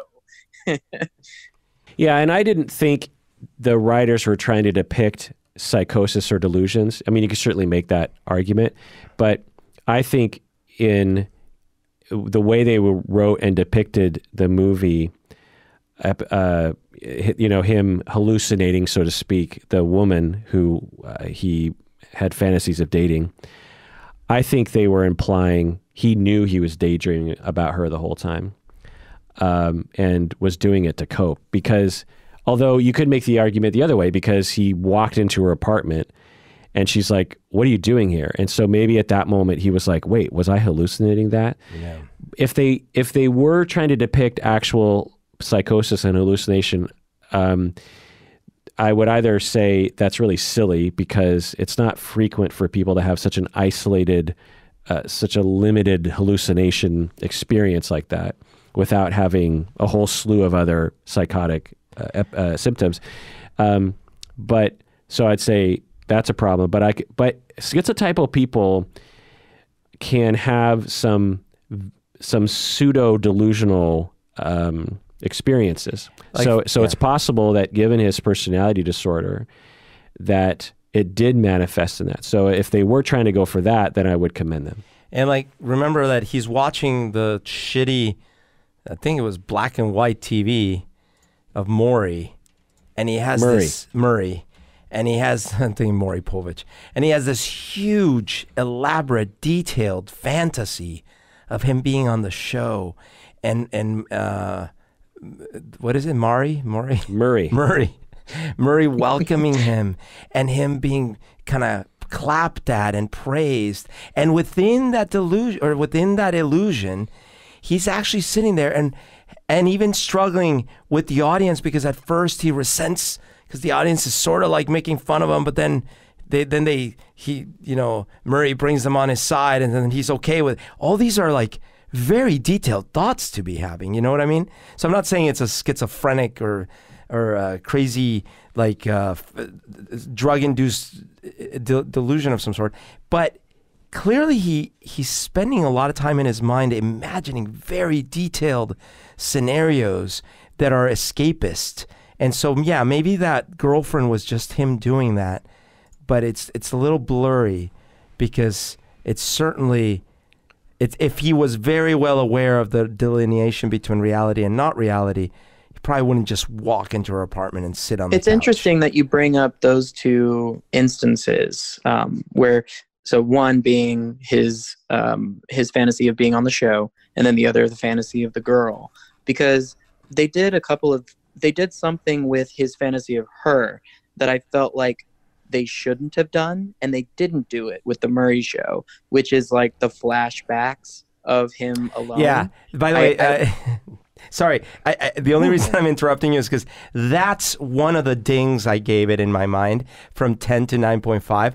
I didn't need the flashbacks, and I was like, I guess I get it why you're doing them, right? But I don't need them, damn it. Yeah.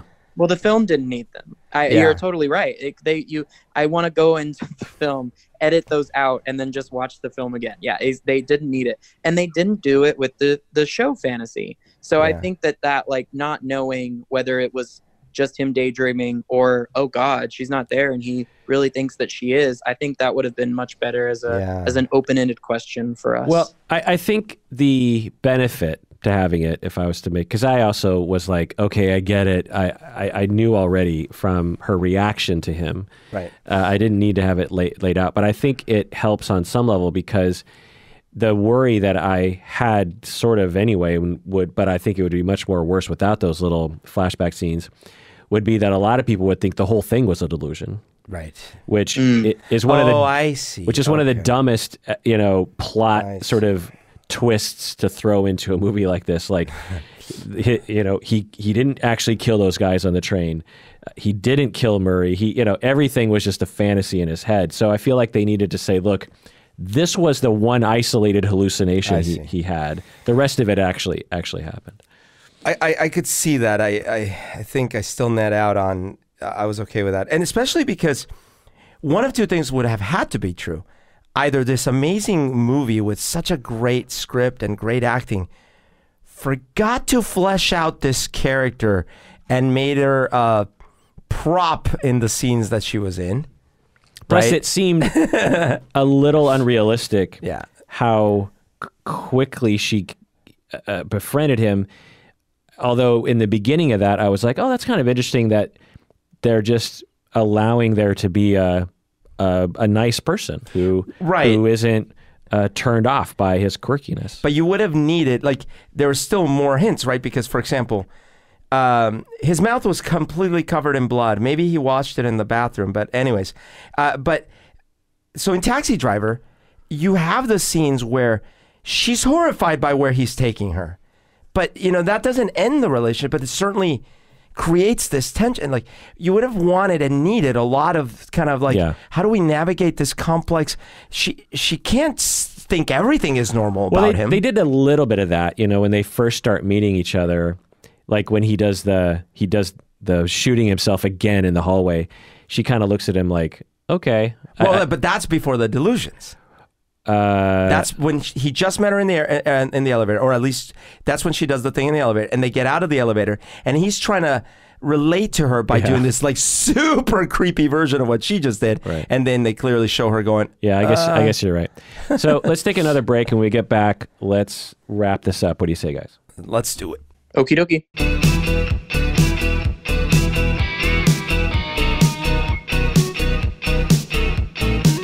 All right, we're back from the break. Humberto, if Batman were to employ the audience to become a patron of the podcast, what would he say and how would he say it?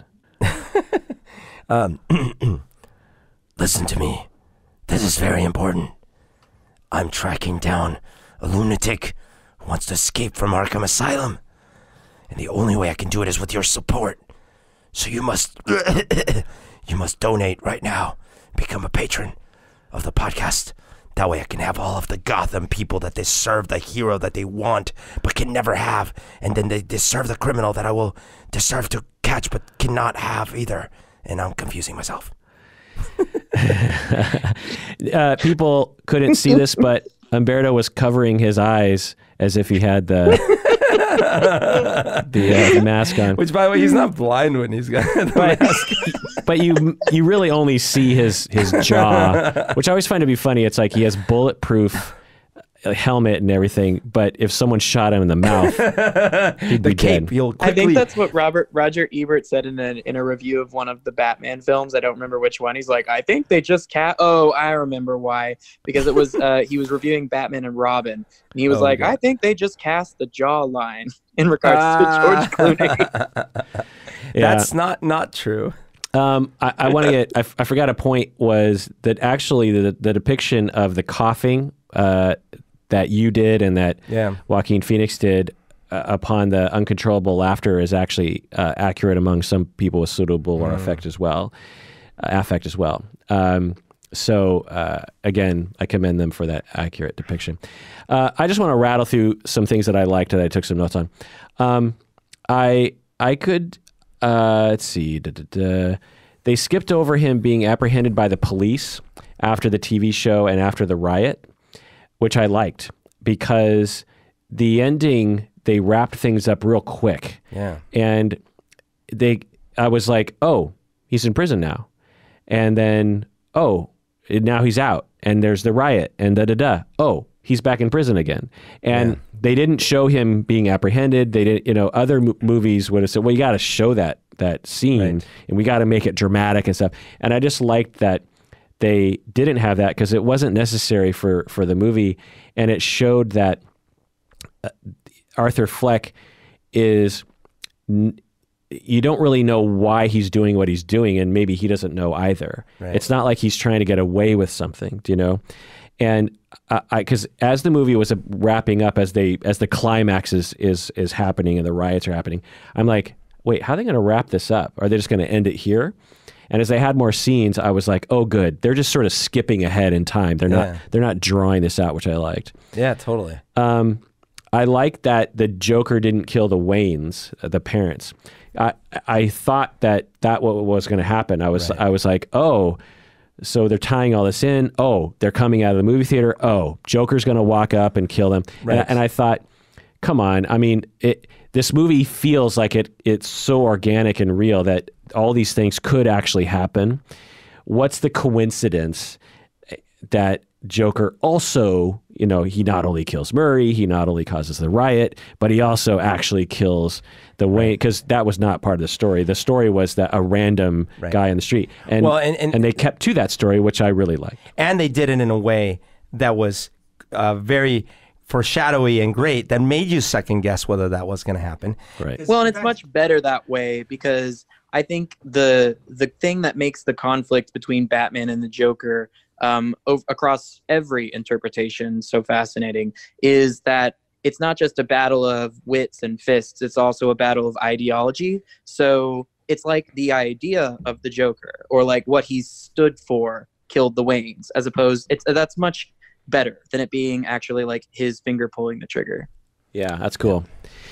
I like that they didn't overplay the Oedipus complex between Arthur and his mother. Right. I was worried that they were going to start implying that they had sex at some point, or there was some sort of sexual tension. I thought it really, whenever writers do that in movies, I always roll my eyes. Mother doesn't like strangers. It's very Bates-esque. Yeah, I was really happy that they didn't go there. They showed that there were some interesting things that they had about their relationship. He's bathing her, that kind of thing.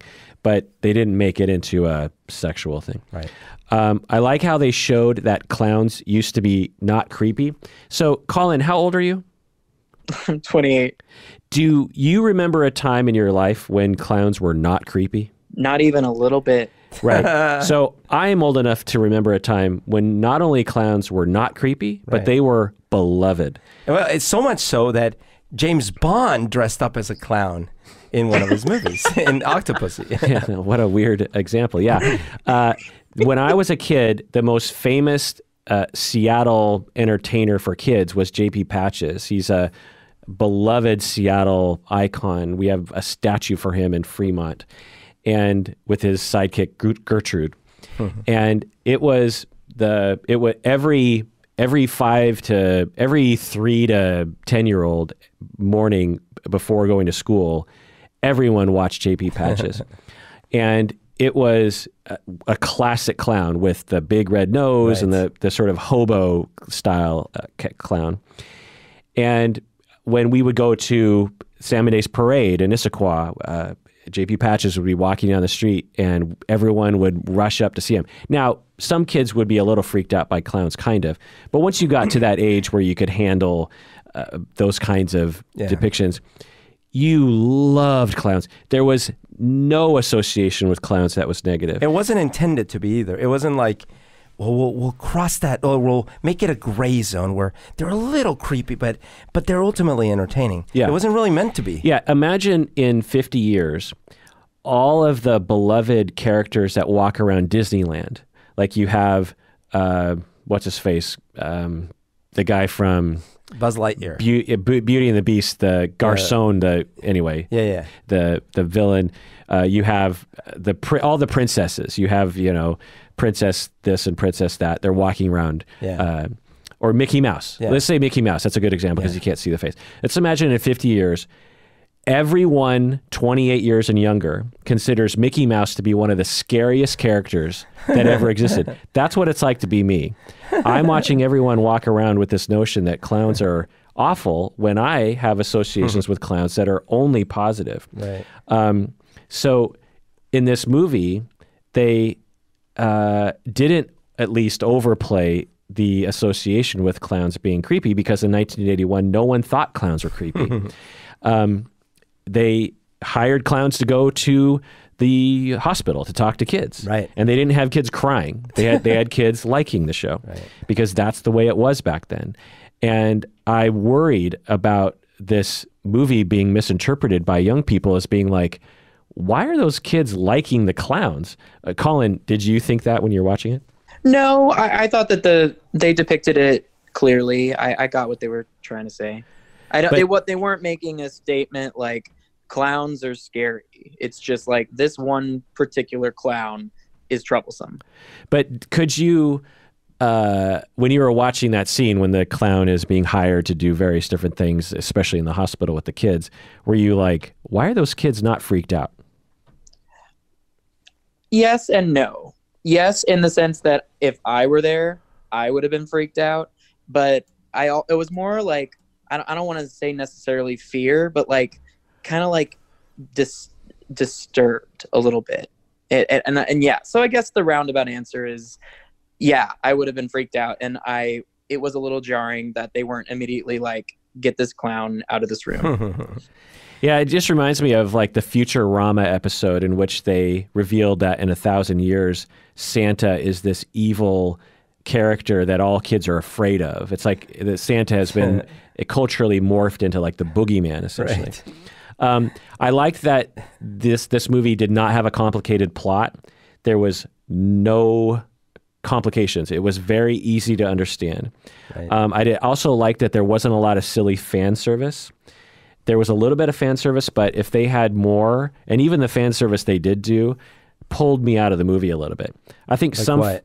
Well, like Bruce sliding down the pole. I thought, oh, right, was like, oh, I get it, you know. Sure. But I think on a visceral level, that kind of, I mean, for me, that you were talking about like associations of visual things that involve clowns, you know.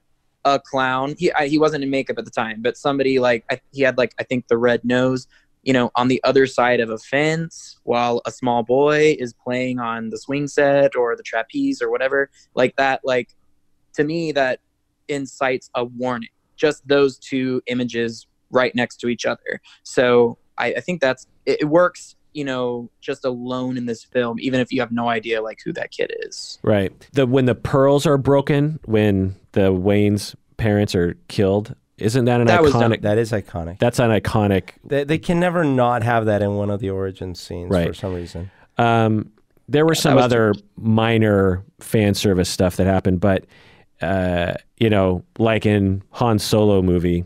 But there was all those fan service moments. Don't say because in Han Solo, it's the worst example. That's what I'm saying. I'm saying I'm with like Humberto on that. Yeah. In other movies, when it's like so over the top, you're like, okay, I get it. You know, what is this droid's name? Let me see. R2D2. Ah, R2D2. We shall remember that name. I wish I was exaggerating that quote. I thought it was interesting that they showed that Bruce Wayne was also isolated in his own way. I thought that I think you had to pay attention to it a little bit, but Bruce Wayne looks just as tragic in some ways as Arthur Fleck does. He doesn't have, I mean, he doesn't have friends. And his father comes off quite badly, which is not canon, right? Well, they don't really go into too much detail about his father, and the other thing is, and this is part of the argument I got in, and you've pointed this out before. Canon, canon. We've got what 90 years of random ass shit all over the place, right? Well, what people consider to be canon, which is like comic books of the last 30 years, kind of thing.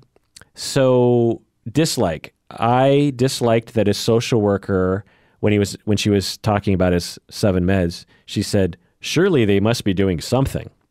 And it was like, even bad social workers wouldn't say it in that way. Yeah. Or at least I wouldn't think. When she said that, I was just like, that's such a ignorant, non-clinical thing to say. Surely they must be doing something. Like, you would say it in a different way. You'd be like, well, surely, or they'd say like, that one med, or are your meds help? I don't know. It just, that statement just, I was like, that's a silly line.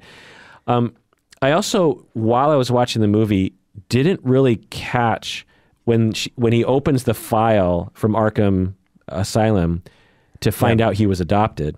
Right. I didn't read it fast enough to know what he saw. I had to, after the movie was over, look up on the internet what he saw in the file, because I was like, did we, I don't know, what did he see in the file? Yeah. Like, when you saw the movie, did you see it? Well, the implication, I did read a couple lines, but the main implication was that the scenes they were showing us is what he was reading. The scenes they showed us of her being interviewed and her saying what she was saying when she was young, that's what he was reading in the file. So you could catch a couple of those lines quickly, but you weren't supposed to like read it that fast. But after that whole thing happened, I was like, I still don't know if Wayne is his dad or not. I think that's on purpose. But I think, yeah, I don't think we're supposed to. But I think we're supposed to think that he thinks Wayne is not his father. Yeah, and that she really did lie to him. But I didn't even catch that element. You know what I mean? It went by me so fast. I think that was clear because he kills her next. But I mean, that was so well done because, first of all, to suggest that he might be his stepbrother or half-brother, I guess, that's crazy. But kind of dumb. I hope they don't do that. Well, I don't know if it's kind of dumb. Like, I hope they just leave it up to who knows. Well, that's fine if they leave it, but I thought it was a bold move, if you will.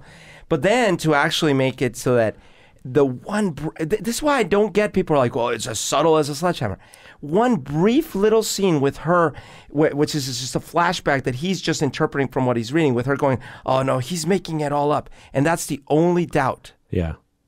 Right. From the person who's being checked into the mental asylum. Right. And they have adoption papers. He faked the adoption papers. He might have. Yeah. He's powerful.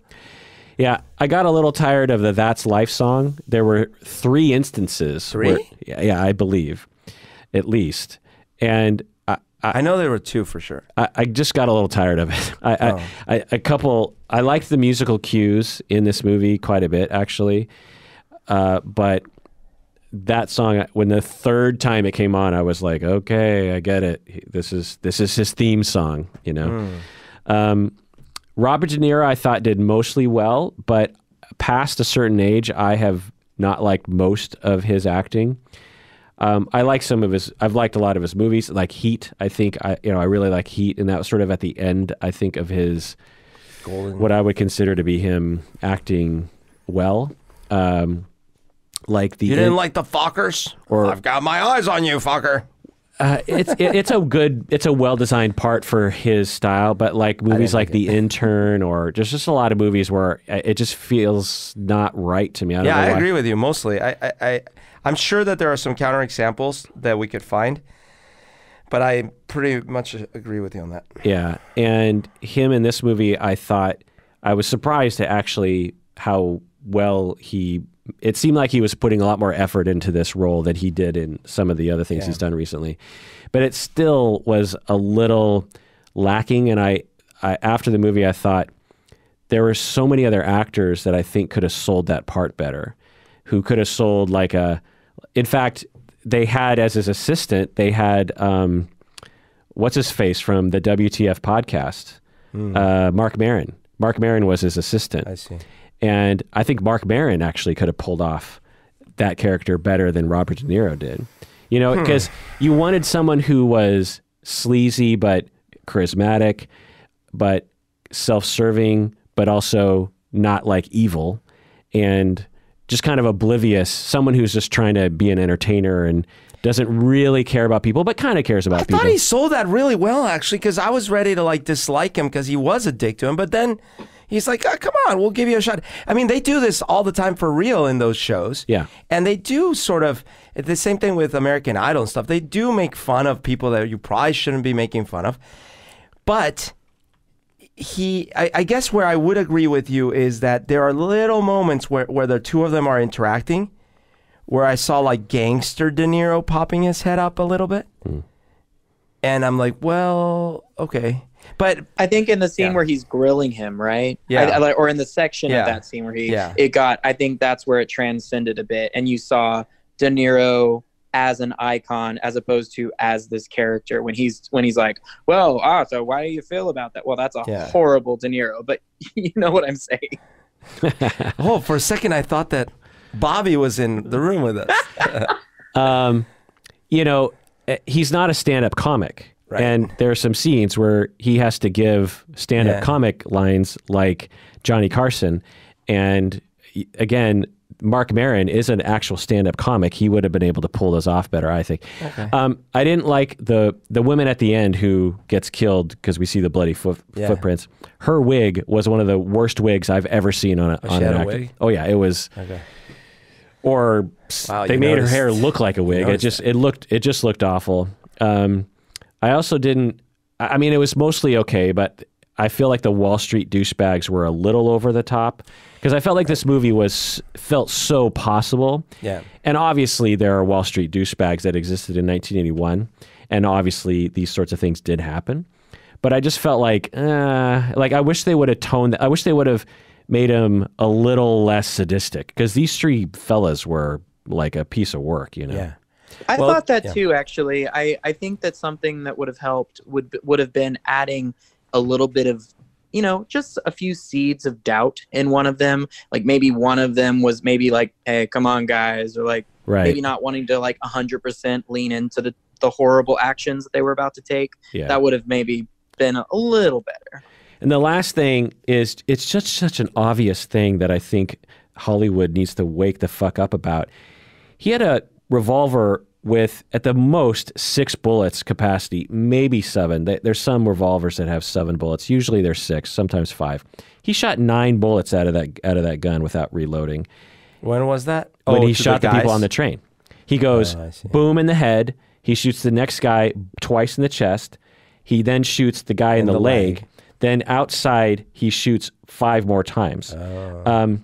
And it's like, there's such an easy way around that problem. Obviously, you can't reload.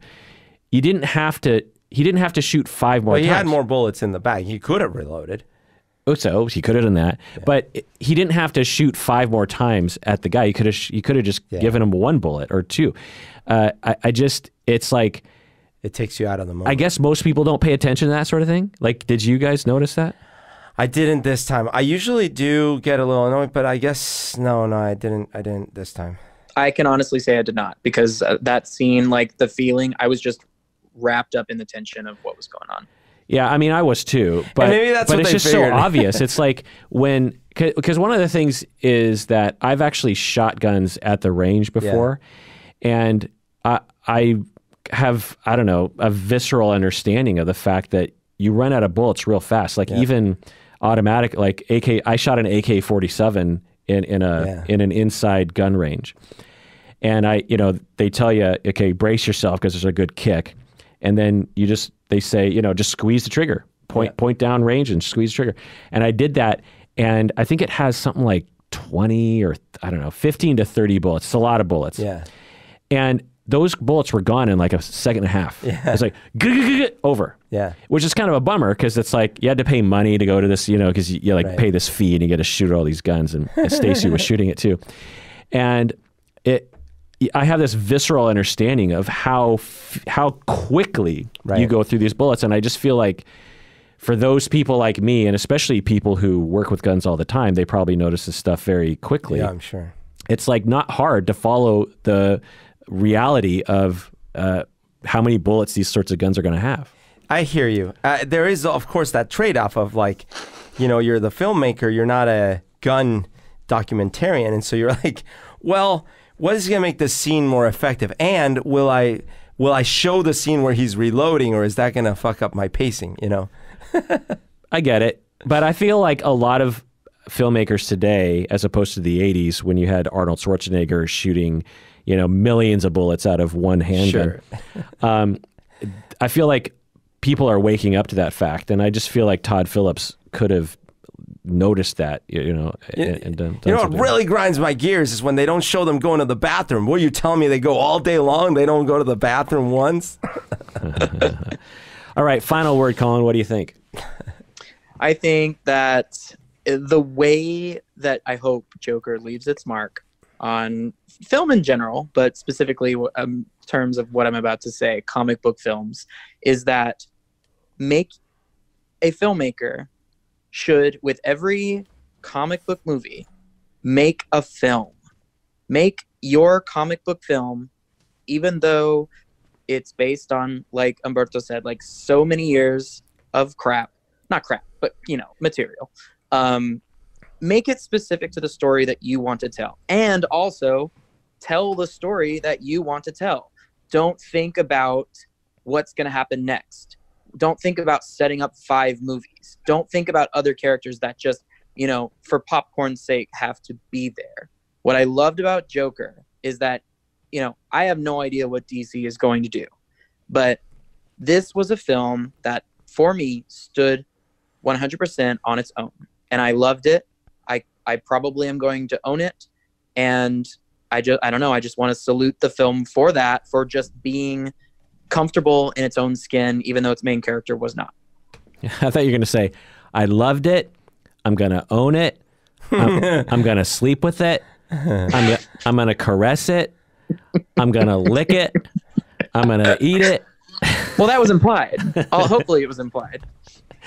Yeah. Smart words by Collin. Humberto, final word. Okay, so I already loved Joaquin Phoenix since I saw him probably in maybe Gladiator. I'm sure I had seen him in stuff before that, but you know, from Gladiator, I was like, oh my God, this guy's a monster. And I don't just mean the character, I mean as an actor. But then you saw I'm Still Here. Yeah. When I not only saw that, but then the lead up to that, this guy committed for like a year to role-playing this. Right, and there was echoes of that when he was on the Murray Show. Yeah. Because he would, if you're not aware, it was a 2010 movie that Casey Affleck made with him. And Joaquin Phoenix trolled the entire world. Yeah. He acted in real life like he was, quote-unquote, going crazy, and he wanted to become a rap star. Yeah. And he went on David Letterman and other shows and had these extremely awkward moments, and most people believed that it was real. And we're concerned for him. Yeah, because he committed to this for like you said, like a year, and he didn't act. He never revealed. In fact, a lot of people still think it wasn't acted, but it was clearly a troll. So, anyways, when I saw that and the lead up to that and all that stuff, I was like, okay, this is not a normal person. And I mean that in the best of terms, you know.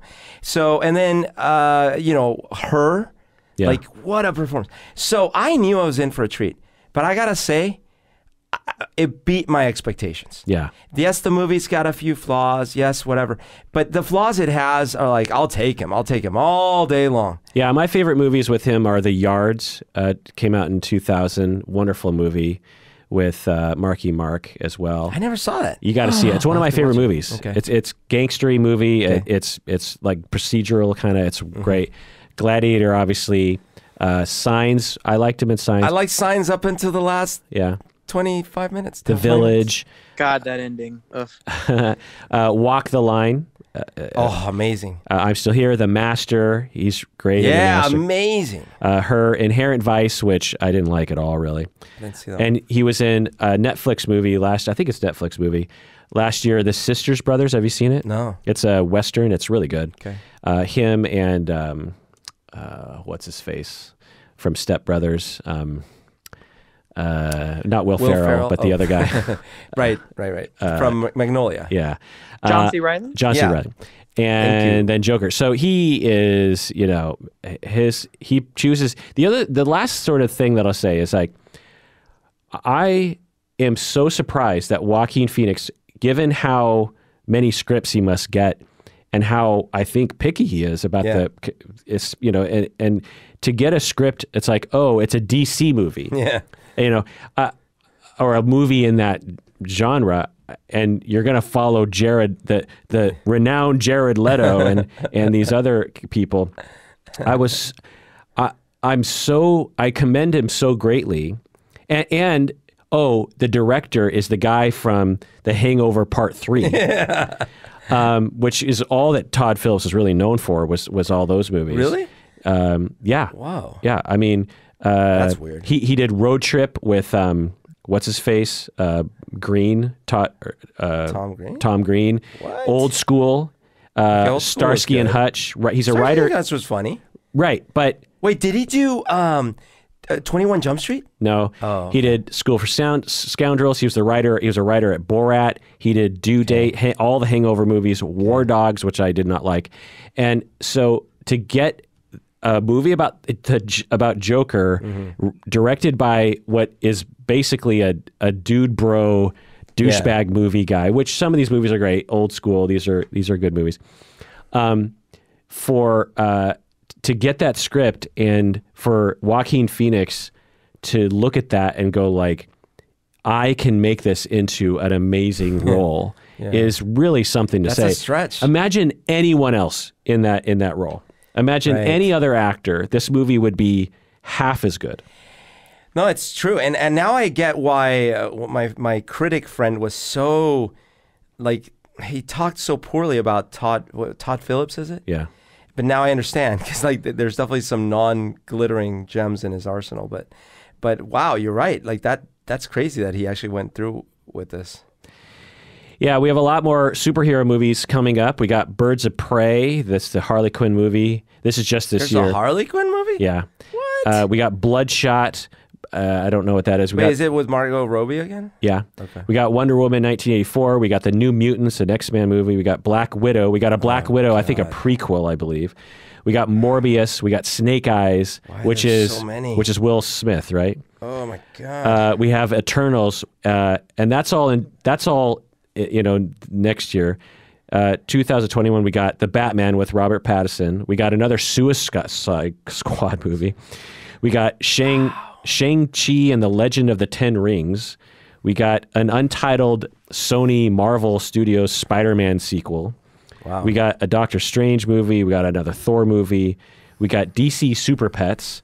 We got another Aquaman movie. You're welcome, Collin. It, man. We have another Black Panther movie finally in 2022, and we have 2 more Marvel movies. So pretty much every month until the day we die, there's another. I just threw up a little bit in my mouth, which is fine. It's fine, but like I'm looking forward to Wonder Woman. I'm looking forward to. Let's see. I guess that's about it. But you know what? The Doctor Strange movie, the Thor movie, because the next Thor movie is another Taika Waititi movie who did Ragnarok. I'll tell you this. With Natalie Portman, right? I don't know. Oh, does it? Maybe. Oh. It's called Love and Thunder. I thought I read something online where it's now she's Thor. I don't understand how that works, but that was in the comics too. Oh. They did that in the comics. So here's the thing. Did you ever play City of Heroes? No, but I know people who did. City of Heroes is an MMO. It actually was a lot of fun. Yeah, I knew people who would love that game. And it had some of the best game mechanics that I had seen in MMOs. For example, one of the eternal struggles with an MMO is you miss one day and you go to play with your buddies the next day and you can't because they've leveled up 3 times and you can no longer compete in the same dungeons at all or fight in the same dungeons. And that was always a problem. Well, this game solved it beautifully because they had this like Bungie system that you could have this little buddy character, like sidekicks, essentially. Well, anyways, but what was the issue is that in a world where everyone is a superhero, no one's a superhero. Right. And that's how I'm starting to feel about superhero movies. There's so many of them that it's starting to not feel special. That's why DC should start over with this movie as the beginning. You have the next movie. Cancel everything else. You have the next movie about either just Joker when Bruce Wayne is a teenager, or you have the next movie, the origin story of Bruce Wayne. And maybe it interacts with Joker and maybe it doesn't. But you know how it would cheapen this movie terribly to do that. Sadly. What? Sadly, that there will be a sequel. Actually, because of how much money it's made, you might be right. I don't know that Joaquin would do it. No. He was interviewed, and he said, when I first read the script, I thought, it'd be fun to make this movie, but I didn't think it would be a dream role for me. But after doing this movie, I've realized this is a dream role for me, and I've started talking with Todd Phillips about seeing what we can do. Okay, so there wasn't a solid plan, but definitely open. And if they're open, know the studio's because open. It's made a ton of money. So I would, like I said, I would definitely welcome something that stayed in the pocket. But I still fear that it's going to tarnish it like Matrix 2 or Matrix 3 did to the... anyways, my hope would actually be that we don't. That we leave it as a one shot. It's a kill shot. And it's just great. And then we move on and we you know what? I will apply Collin's rules here. Learn from what went right here and do more like it in different aspects. Completely reboot every single... What do you think, Collin? You want a sequel? I definitely do. I'm very excited. I didn't think I would. I had all these ideas about how I was going, but I guess that's normal in this internet culture. The idea of what I should want from this movie. And I was thinking I was going to go see it and then enjoy it or not enjoy it, and then let it be a thing. It's just its own little universe. But as I thought about it more, the age gap between the Joker and Bruce is actually pretty interesting because we've only seen Joker at the very beginning. He committed his first string of crimes, and he's not a mastermind yet. I think that's very clear. And a lot of people online are like, well, but the Joker's really, I can't see this guy, really taking on the Batman. I don't think he's going to be like an intellectual match. And I'm like, well, people who say that, your opinion is valid and I support it, but I have to disagree. I think because he's been so dulled by his life for so long, and whatever kind of medication, or life factor was keeping him down, keeping him from really accessing whatever kind of part of his brain helps make him the Joker. We're going to be able to explore that later. And maybe by that time, he'll have stumbled a bit. It'll be like Joker, he's had 20, whatever age they want to make Bruce. He's had 20, 15 years, however many years to become a really awesome criminal, in the way that like the Joker is and would be a match for Batman. No, I denounced this. Yeah, there's talk about the last scene where he's in the hospital and he kills that psychiatrist or the worker. There's some speculation that it was purposefully done in a way that it made it look like it might have been like 10, 20 years in the future. And the implication is that he has been doing other crimes and has been escaping before, and that he's been doing all these crazy things and he's graduated into this other zone. Anyway. Well, and the other implication is that Batman's already actually a thing now, and that he is reflecting on how he might have been the reason that inspired the Batman. Interesting. But I don't know. That could all be... Yeah, could be. All right. Well, thanks for joining us, Collin, and thanks for joining us out there. Tell us what you think. Email us at contact@psychologyandseattle.com. Did you like Joker? Did you agree or disagree with everything or nothing that we said today? And please take care of yourself because... you deserve it.